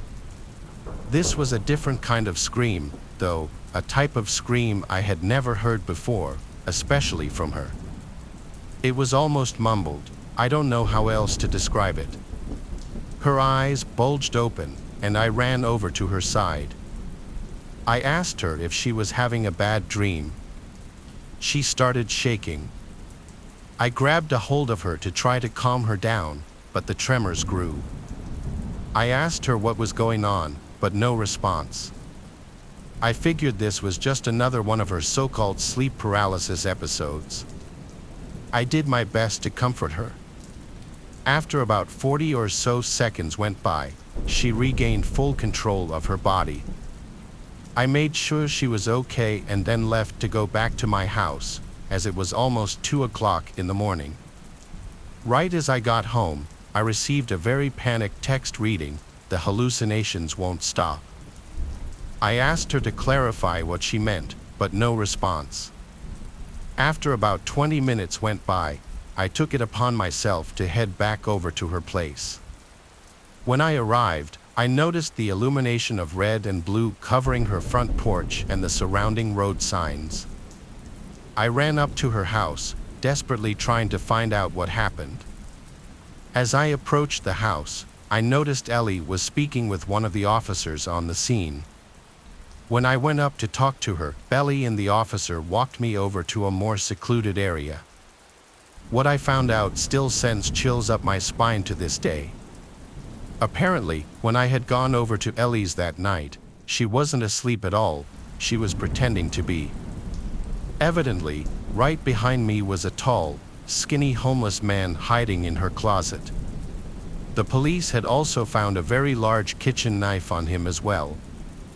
The theory to this day is Ellie thought she was having an episode when, in reality, this very real man was quietly creeping towards her in her bedroom.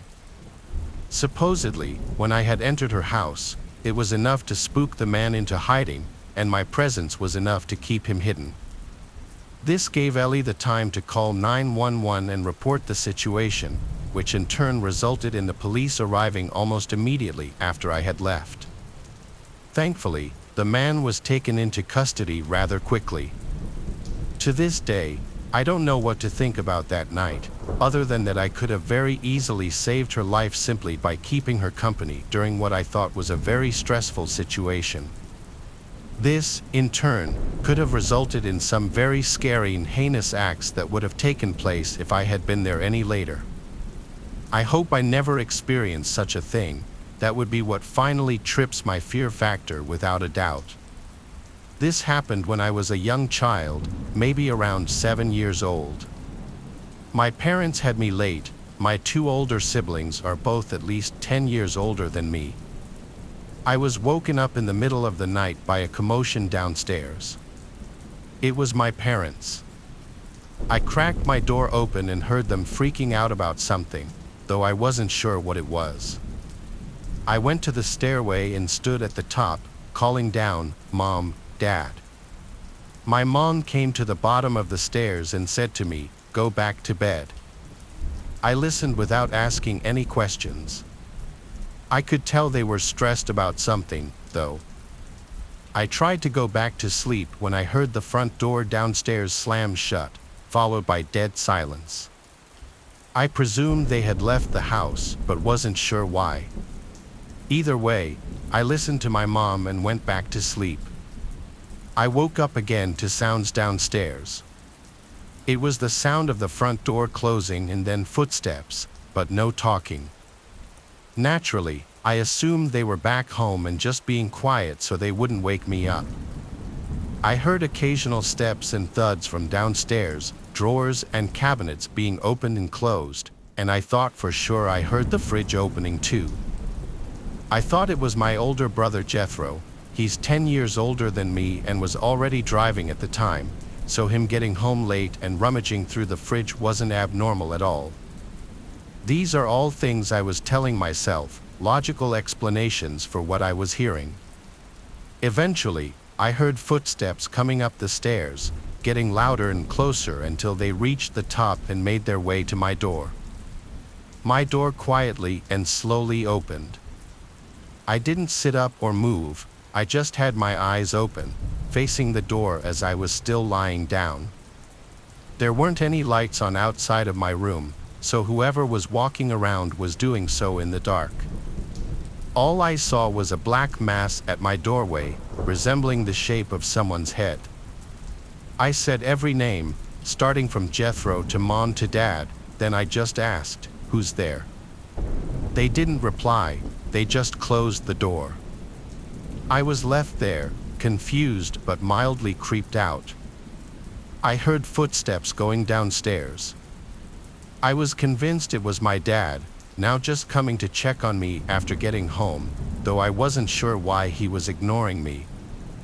I didn't hear anything from downstairs for a while. Curiosity got the better of me, and I went downstairs in the dark. I kept all the lights off as I approached the kitchen and froze at the doorway, noticing a tall figure standing right in the middle of the kitchen. I said, "Dad," assuming it was him based on the size of the person. A deep voice said, "Go back upstairs." I ran back up the stairs to my room, closed the door, and jumped under the covers. All I was thinking was why my dad's voice sounded like that. The reality of a stranger being in the house didn't dawn on my innocent little mind until a little later when I heard the front door opening and a commotion from downstairs again, voices of my parents. I went to the top of the stairway again and was shocked to see I was still awake. I asked what happened, and they told me that Jethro had a little accident but was going to be fine. I found out a month later that he had gotten into a car accident, driving in conditions he shouldn't have been driving in. My parents had gotten a call from the hospital and rushed to see him first thing, leaving me to sleep. I asked my dad if he had come in my room before, and that was when I learned that they had been gone for hours. My mom started freaking out, yelling at my dad because he had neglected to lock the door when they rushed out of the house. Me telling my parents about the person at my bedroom door and in the kitchen caused my dad to search the house with his gun and my mom to call the police. The last thing I remember was being asked by a police officer to give my story. My parents tell me they felt like morons having to explain to the cops that they left me alone and left the door unlocked. I don't think anything of value was stolen, even though whoever broke into the house clearly didn't have intentions of harming me. Having a complete stranger in your house is already a terrifying ordeal.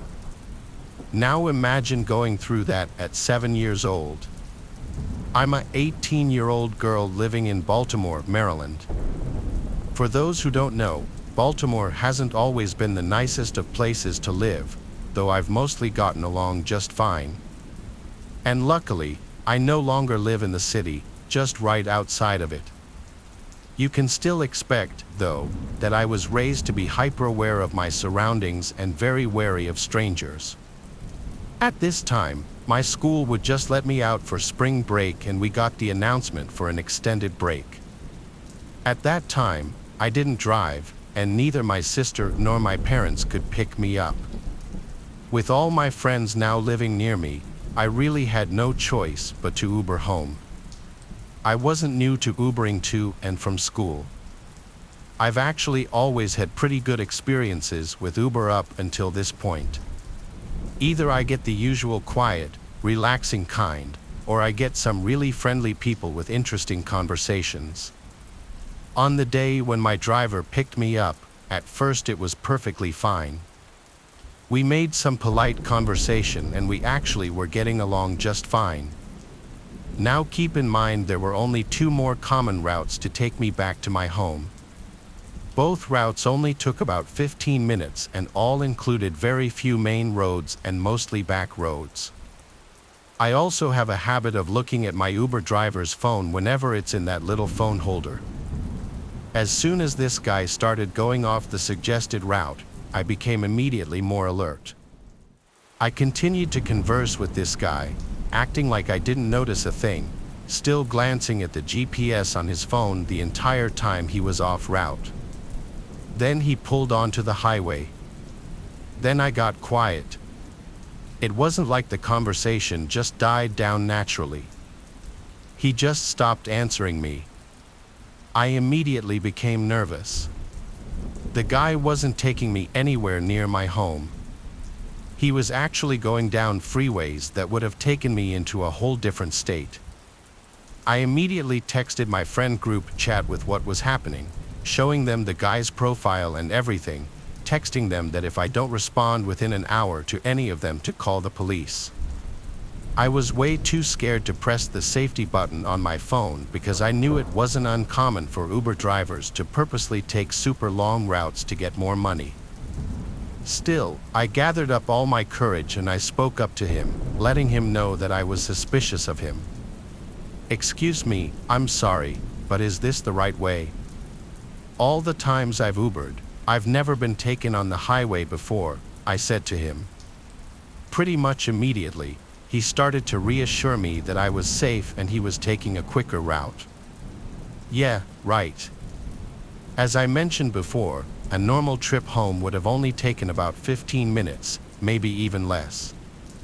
I was in the car for nearly half an hour now. Then I tried to call my dad. He didn't answer. So what I did instead was give an Oscar award-winning fake phone call. "Hey Dad, yeah, I'm on the highway right now. Yeah, my location is shared with you." "Why?" "Okay, yep, I will.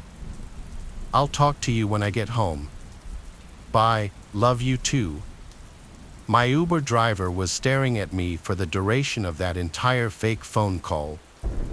I hoped if he thought my dad knew where I was and that he was expecting me to come home, he would hopefully not have any ill intentions with me. Right then, suddenly, my driver turned into a highway exit, and within another 20 minutes, I was on my main road home that I don't think I've ever gotten out of any car so fast in my life. Still, though, my dumbass still gave him a decent rating and a tip. I guess because at the time, I truly didn't know if he had any ill intentions with me. I mean, it's very unlikely that he could have just been another Uber driver trying to make an extra buck. And that he did. I nearly got charged $20 more for what I usually pay for my ride I usually had to pay on that trip. I still wish that I'd emailed some kind of Uber customer service or something and explained the situation. Needless to say, please stay safe out there when Ubering, guys. If your driver ever goes off route for an extended period of time for no apparent reason, make it known that you're aware of it and that you're onto them. It could just very much possibly save your life. About 2 years ago, I used to work part-time at a popular pizza chain as a delivery driver. I had a full-time job during the day, so the shift at the pizza place would be from 6 p.m. to 12 a.m. I enjoyed the job for the fact that I made good money and it was easy, but I hated working at night because it was dangerous. One night, we got a call 30 minutes before closing for a delivery in the worst part of town. I was stuck taking the order since my manager sent the other driver home early because it was a slow night. I hurriedly headed out to deliver the pizza. About 30 minutes later, my GPS said I had arrived. I couldn't read the house number as it was pitch dark and none of the houses had their porch lights on. As a safety precaution, I called the customer to ask if they could turn on their light. He didn't answer until like the 6th ring. He tells me his house has 2 trash bins next to the curb and that the light is broken, so he can't turn it on. He hangs up the phone. I start walking through the front yard to the front door when I see a man staring at me through the window. I yell out, "Hello," to him, but there's no reaction. He doesn't even move to open the door. I'm getting goosebumps now, and I decide to turn back around and go to the car. I call the customer again to come get his pizza from my car. He tells me in a slow, creepy voice to ignore his roommate and that the door is unlocked and if I could take the pizza to the basement. As I'm on the phone, I could make out a small light from the window. The man that was staring at me earlier was on the phone talking to me. I hung up and took off. By the time I got back to the restaurant, phones were turned over, so any complaints would have to wait until the next day. I'm not delivering to any basements, and I'm taking your pizza home for dinner. I'm a former pizza delivery driver. I got the job when I was 20 years old, and at first, I liked it a lot. I would not have to work that much, just a few nights a week. My car was fairly new, and I didn't mind delivering at all. The area that I live in is not super crowded, so the driving is pretty easy on the roads. I would also make lots of money in tips, so it was well worth it. After I had been working there for about 6 months, I was working one weekend pretty late.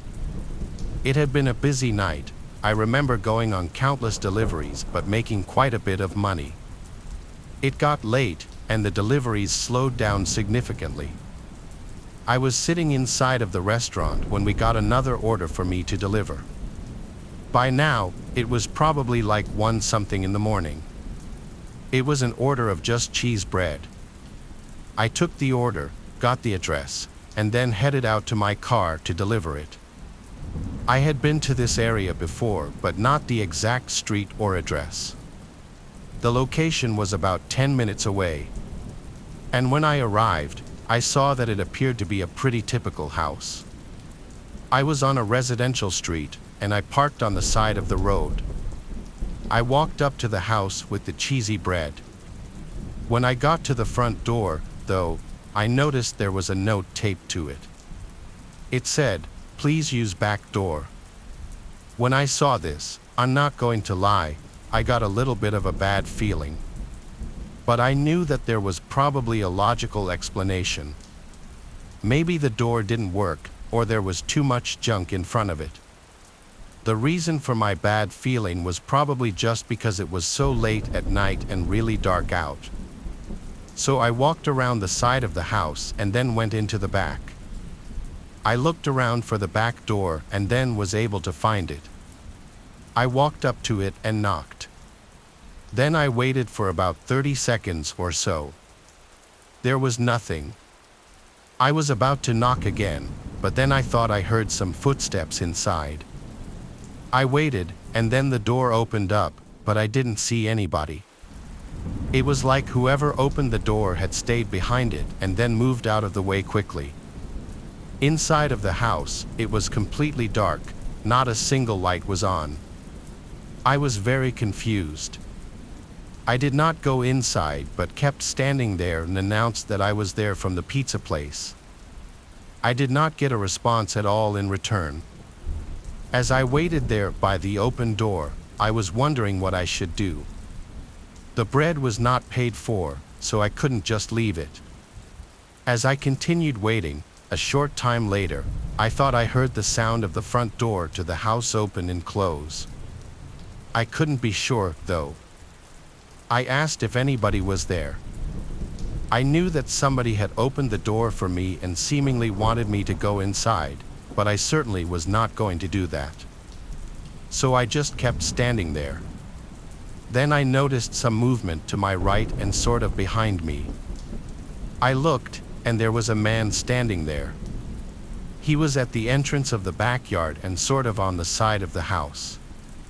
But this man was wearing a ski mask over his face. I was really creeped out as soon as I saw him. Then he started to walk towards me. When that happened, I knew that I had to get out of there. I just set the box of bread down and took off running. I went back around the house away from the guy, then I ran to my car, got inside, and drove away from there. I went back to work and told my coworkers all about it. They all found it very amusing and seemed to think that it was funny. However, I was completely terrified, so much so that I only worked there for about another month.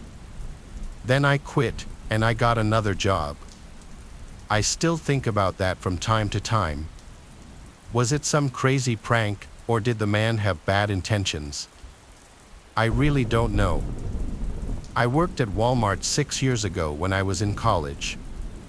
My college schedule was terrible, having classes scattered throughout the day, so finding a job with hours I could consistently work was hard. The Walmart by my campus was open 24 hours and was hiring for the overnight cashier position. Overnight was the only time I knew I could always work and not have to worry about missing class. I took the interview and the job, and for a while, it was going well. It was surprisingly busy throughout the night, but it made time go by faster. I was almost always the only cashier working, so I didn't have any coworkers to talk to unless one of the warehouse guys walked by. After a few months of working, I started to notice the same routine customers coming in. There was this one man in particular that always came around 2 a.m. and would buy random items. Every time he would buy clothes of various sizes and genders, random food, toys, tools, everything. He always came alone, though. He wasn't much of a talker and was very reserved. Just checking out and leaving without saying anything. With nothing better to do, I'd always think about what the guy was up to. I never really thought he was actually up to anything, but my mind would wander sometimes. But then one night, at 2 a.m., like usual, the man came into my checkout lane and to my surprise, he started talking to me. He asked how my night was going and if I had any plans for the weekend. I kept up with the small talk, but was still shocked that he was even talking. If I didn't know any better, I'd say he was definitely on something. He looked extremely tired and his hair was greasy and unkempt, but his eyes were wide open. He paid for his stuff, then thanked me and left. I let my mind wander again, thinking about what the sudden change was. The rest of the night was really slow, dragging on until 6 a.m. when I finally clocked out. The parking lot was mostly empty, and the sun was just starting to rise as I walked to my car. I saw someone was parked next to me with their car on. I got closer, and when I was just a few feet away, a man got out. It was the strange guy that had come in at 2 a.m., which was 4 hours ago. He smiled, looking even more tired than he did earlier. I said hi and walked around to the other side of my car, trying to act normal, but he followed me around to my driver's side door. I told him I had to go home, but that I would see him tomorrow.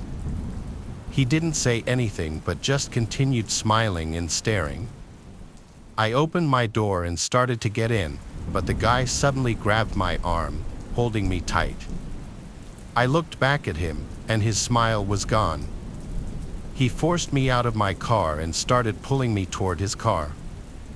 I was yelling and fighting back, not letting him pull me more than a few feet before I pushed him down. I hurried inside my car and drove away, checking my mirrors to make sure he didn't follow. I didn't see him, but just in case, I didn't go home and instead parked at a McDonald's and called the police. After they interviewed me and got the case written down, they started investigating. They had some footage on the CCTV in the store and the parking lot. I was hopeful, but after a few weeks, they still didn't have an identity. I continued working and never saw the man again. It makes me sick thinking about all of the stuff he was buying, like clothes of different sizes that I know are probably for other victims he had taken. I'm lucky to have gotten away, but I still feel terrible.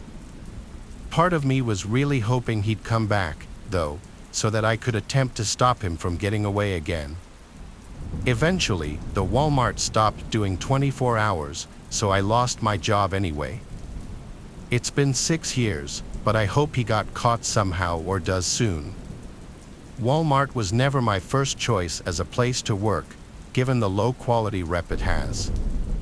But I applied for the job 2 years ago and took it for one reason: overnight, I wouldn't have to worry about crazy customers or anything. I just had to stock the shelves during the store's closed hours. This happened just a week or two after I started working there. I got some training from the manager for the first couple days, then I started working alone, like everyone else. The store was huge, so we had a lot of ground to cover every night. But the work itself was simple. We'd each have a long cart full of boxes to stock for each aisle, and we'd get as much done as we could before our shift was over. On Monday nights, I got to the store and clocked in at 11 p.m. I talked to the manager, then got my assigned aisles for the night and got to work. I was a pretty shy person, not great at making friends unless they talked to me first, so I always kept conversations to a minimum and focused on work, especially since I was new. As I was searching for the correct spot for one of the boxes in the aisle, a man came up behind me and tapped me on the shoulder. It startled me, but he politely asked where the bathroom was. I told him, and he walked away. I thought he was just another new employee, since they'd been hiring a lot recently. I mean, the store was closed, anyway. So, what else was I supposed to think? I carried on, finishing in the aisle and moving to the next, until the man came back. He stood at the end of the aisle I was in and did an awkward wave. He looked to be nervous or uneasy about something. I asked if he needed something. "Yeah, can you help me?" He stuttered. Sure," I said, following him.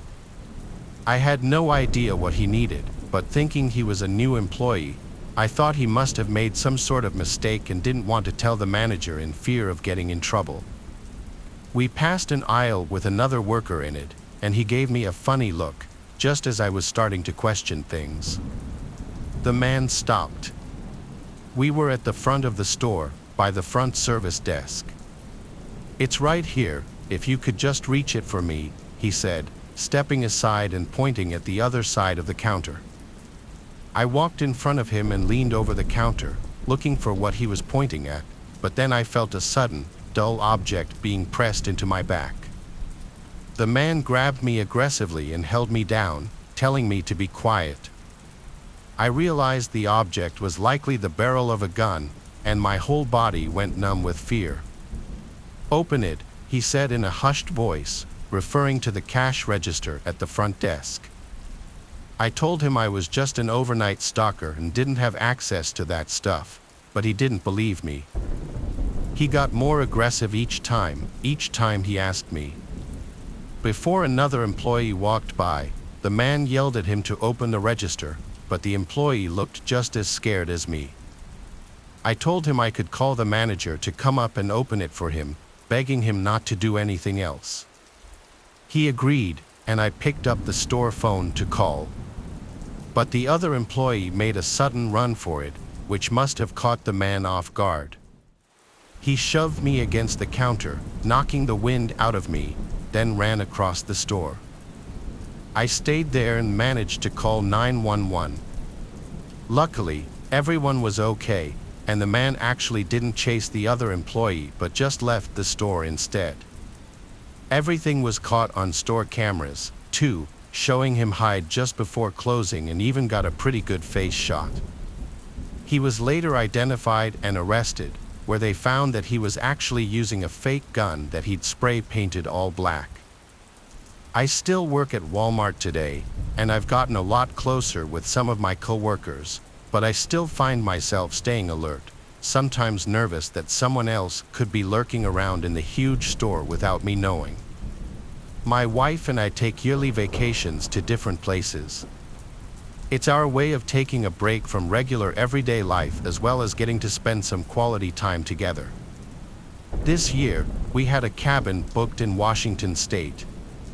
It was far out and described online as being quiet and peaceful, away from any other places or people. Most of our life is in crowded cities, so this sounded great for us. When we flew in, we walked to a grocery store to pick up what we needed, then took a taxi out to the cabin. We didn't rent a car because we knew we'd only be there for 3 days, so we wanted to spend it just at the cabin. If we changed our minds or needed anything else, we could always just order an Uber. The taxi ride was just over an hour from the town we landed in. Most of the drive was between huge mountain ranges and tree-covered landscape. It was really beautiful and got us both excited for our stay. Then at just about 7 p.m., we arrived at the cabin. It was completely alone in the middle of the forest. Even the driveway leading to it wasn't much more than some tire tracks in the dirt. We got out, paid the taxi, then brought our stuff inside. The cabin itself was small. There was the main floor that had the kitchen and living room, with a ladder leading up to a loft area that had the bed in it. The bed area on the loft was short, though. You literally had to crawl into the bed, kind of like one you'd see in a tiny home. Anyway, we unpacked the groceries and made a very quick dinner since we were tired from the flight. Then we opened a bottle of wine to settle in for the night. We lit up the fireplace and chatted about how we were looking forward to the next few days. It was around 11 p.m. at this point, and as we talked, we both suddenly heard something outside. Someone was walking in the grass near the cabin. It was loud too, like they were really close. My wife looked nervous, so I tried to put a brave face on and told her it was fine. I got up and looked out the window. It wasn't until then that I realized how dark it had gotten outside. I looked around, seeing nothing but large trees everywhere and pitch-black darkness around them. I told her I didn't see anyone, then went over to the front door and opened it, stepping onto the porch and turning on the outdoor lights. All I could really see out there was a small portion of the driveway, but I didn't see anyone there either. The forest was very calm and quiet too, so if they were still walking around, I felt like I would have been able to hear them. I went back inside and asked my wife if she heard the footsteps anymore, but she said the sound didn't seem to fade out. It just stopped suddenly from somewhere behind the cabin. My brave act was starting to fall through, and I told her to go up to the loft and stay quiet while I figured out what was going on. I went around and checked all the windows again, not seeing anything. So, I went back to the front door. I was preparing myself to go back outside when a sudden thump shook the cabin. I looked up at my wife, who was looking up at the ceiling. Someone was on the roof of the cabin. I stayed inside and called the police, going over lengthy directions on how to get to the cabin we were at. Over the course of the hour that we had to wait, we could occasionally hear a few footsteps walking across the top of the cabin. About 45 minutes into the wait, though, we heard their boots hit the ground, followed by them calmly walking away. I looked out the window once more, seeing their outline disappearing into the forest. Police took our report and gave us a ride into town, where we spent the rest of our vacation. What that person was doing miles away from civilization in the middle of a forest is terrifying, seeing as they were likely waiting for us to either go to bed or go outside. We're just thankful that we got out of there before something else could have happened. Nowadays, I don't camp nearly as much as I used to. I'm 24, and ever since I was young, I've been into hiking. Now, I get hiking isn't all that appealing to most people, but because of where I live, it's pretty easy to get into. You don't have to travel all that far for a pretty stunning scenic view. I try to find a new trail to hike every weekend. Typically, I'll hike alone, so I always keep a knife in my backpack for protection against wildlife. Should it ever come to that, though, in all my years of hiking, I've never once had to actually use it. In fact, I've never run into any dangerous situation while hiking. Well, at least up until a few days ago. I was driving to a heavily forested hiking trail I'd never been to before. Now, I hike in the afternoon, and this happened around the time of year where the days were starting to get shorter. In other words, The sun was setting earlier and earlier each day. This was a key detail that I had completely forgotten about prior to leaving. Only after I started driving to the place did I realize it would be completely dark outside before I would even be able to finish my hike. A decision I still regret making is deciding to do the hike anyway. I got a bad feeling about it right when I started. Fast forward a few hours, and I was now about 85% finished with the route I picked out. By this point, it was almost completely dark. I had a flashlight, but still, the whole scene was pretty eerie. This portion of the trail was deep in the forest. It was so dense with trees that the moonlight could barely even find its way through. Don't get me wrong, it was beautiful scenery in the day, but alone at night, it was nothing short of disturbing. It was then that I was really starting to regret my decision to carry out the hike. That's when I saw light up ahead on the trail. As soon as I shined my flashlight in its direction, it immediately got turned off. I didn't know what it was, but I couldn't exactly turn back, so I was pretty much forced to go directly towards where it had been. In the back of my mind, I knew the chances of it being another hiker in the dark were slim to none. Eventually, I reached where the light came from. There was no one. Instead, there was a large duffel bag lying on the ground. I began scanning the trees with my flashlight. That's when a large, probably 6.5-foot man stepped out from behind one of the trees. My body completely froze up. There I stood, like a deer in headlights, shining my light on the guy. He then slowly revealed a machete from behind his back. Seeing this, I started running for my life down the trail and in the direction of my car. I looked behind me, and the guy was chasing me. I dropped my backpack so I could run faster. When I finally reached a clearing in the forest and could see my car, I was still sprinting. I grabbed my keys from my pocket and unlocked it. I got inside, locked the doors, and had the engine on in less than 5 seconds. However, the guy was still behind me and was able to completely slash one of my back tires before I could drive off. I drove on an almost completely flat tire for the next 5 miles back to my house. Right as I pulled into my driveway, I called the police and reported the man. Although I have no idea if he was found, quite frankly, I have no idea if the police even searched for him. A part of me wants to go back to retrieve my backpack, which contains hundreds of dollars in equipment, but there's no way I can bring myself to do it. Plus, there's no guarantee it's still even there. For all I know, the guy went back and took it. I still don't know what I stumbled upon that night. This was by far the scariest experience I've ever had and the closest I've ever felt to death.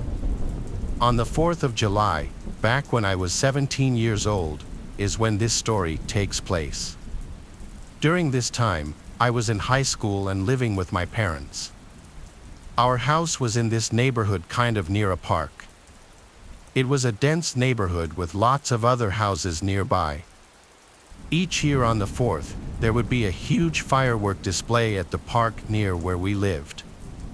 Sometimes we would go to the park, and other times we would just watch the fireworks from our yard. They were still pretty easy to see from there. The entire neighborhood would always be extremely busy during this time. Many people from all over the city would come to watch these fireworks, and just about everybody who lived in the neighborhood would either go to the park or go outside. There would be a lot of cars parked on the side of the streets and a big traffic jam in the area before and after. That year, a few of my friends from school were going to the park for the fireworks, and I was joining them. Some lived in the area and others were driving. I think that it would be about a total of 5 of us. So that night at around 8 p.m., I left our house to meet with my friends at the park. The fireworks were not supposed to start until 9 something, but we were going to hang out for a while. I saw there was already a lot of cars parked and people on the sidewalks. I made my way to the park, which took me almost 10 minutes to walk there. When I arrived, it was pretty crowded. The park was big, but it also had more than just the fireworks. There were food trucks and a few places to get drinks and things like that. Many people were hanging out and enjoying the night, and I was able to find my friends, and we met up. The fireworks took place at the normal time, and we sat in the grass and watched them. When they were over, we talked for a bit and then started going our separate ways. My house was not in the direction that my other friends were going, so I left through the side of the park that connected to my neighborhood and started walking back by myself. The park was still really crowded when I left, at first going onto the sidewalks. Those were really busy as well. But once I had made it a couple of blocks away, it cleared up significantly. I still had a ways to go, though, but as I continued to walk, I did notice there was this guy who appeared to be following me. The first time I noticed him was when I crossed the street. I looked around, and somebody across the street and behind me shot off a firework in their front yard. When I looked in that direction, I noticed a man on the sidewalk about 40 feet behind me. By this time, there was not really anybody else on that sidewalk but me and him. I thought nothing of it, though, and as I kept going, I soon turned, and the man also turned. Through crossing a few more streets and even turning again, I could still hear the guy's footsteps behind me. I was actually starting to get nervous. He followed me the almost 10-minute walk back, but soon my house was in sight. When I got to my house and was just out front of it, I made a really quick veer off to the right. I walked right up to the front step without looking back and got my keys out. I was able to quickly unlock the door and go inside. Once I was in, I locked the door behind me and looked back. When I looked out the window, I saw that the guy was now walking out of our front yard, and I saw him make it back onto the sidewalk. So it appeared as though maybe he had started to follow me to the door. I was really glad that I was able to make it inside so fast. I figured the man was gone, and that was that. My parents were in the living room watching TV. I was inside for maybe 30 minutes, and then there was a knock at the front door. This was pretty strange with it being about 11 o'clock at night. I went over and looked out the window. The same man who had followed me home was standing there. I then went into the living room and told my parents about it. My dad walked over to the door, and after the man knocked again, my dad yelled at him that he was going to call the police. The man turned and sprinted away off the front step and quickly went back onto the sidewalk. After that, he never returned. The memory of this event still gives me the creeps when I think about it. I don't know what that man's plans were that night. It was 2017. I was 17, getting ready for prom, and of course, girls have it harder because instead of the guys who just rent the same tuxedos, girls have to find a nice dress that they're going to keep. And of course, prom dresses aren't cheap if you want a nice one, at least. My parents didn't want to spend over $200 for a prom dress, so my mom suggested I look online for a used one. She'd even help me. We scrolled on Craigslist and Facebook Marketplace, which had just become a thing back then and wasn't as popular as it is today. There wasn't really any luck on Facebook Marketplace, so we mainly searched Craigslist. We found a listing for a dress that we both liked. It was a navy blue evening gown, $50. It said it was worn once for prom. The seller lived pretty close too, so I contacted the number listed on the listing, and in under 10 minutes, I got a text back. After expressing my interest and asking a couple of sizing questions, the person offered to come to our house to drop it off to us. But my mom said no to having someone from Craigslist come to our house, so I said we'd come to them. That day, I asked for their name, and they said Jerry. Honestly, I assumed that Jerry was short for Alexandra. My mom offered to come with me. I felt more comfortable if she'd drive me. When we got to the address, it was a townhouse in a congested area of town. The townhouse was on a dead end. My mom asked if I wanted her to come in with me, and honestly, I don't know why, but I thought it would be embarrassing to go in with my mom. I asked her to just wait in the car unless I text her. I texted Jerry and then went to ring the doorbell. I noticed all the blinds on the windows were closed, which was strange. It was the middle of the day. The door opened, and instead of some young girl around my age opening the door, it was an actual grown man, like 50 years old. He smiled and asked if I was here for the dress. I said, "Yeah, are you Jerry?" And he said, "Yeah." He said I looked just like his daughter and then said, "Come inside." I looked back at my mom's car and then went inside the house. He said I should be a perfect fit for the dress. He said he'd go get it, then disappeared into another room. The living room was dark and kind of messy. I took out my phone and texted my mom to come to the front door. Then the man called out from a room for me to come inside and try the dress on in front of a mirror. I asked him if he could bring the dress out to the living room. He said there's no mirror in the living room, and I replied that I'd just like to see the dress first. He left the room and entered the living room empty-handed and said the dress is on the bed in the bedroom if I want to go look at it. I once again asked him to please just bring it out here. Then a knock at the front door. Jerry said, "Who is that?" and I opened the door to my mom stepping inside. She smiled and said hello to the man, and he took a couple of seconds to say hello back, but without a smile. Now I walked to the doorway of the bedroom. And as I did, he made a noise as if to say, "Don't go in there." I looked into the dark bedroom, and there was no dress on the bed. My mom was in the middle of asking a question when I interrupted and said, "There's no dress."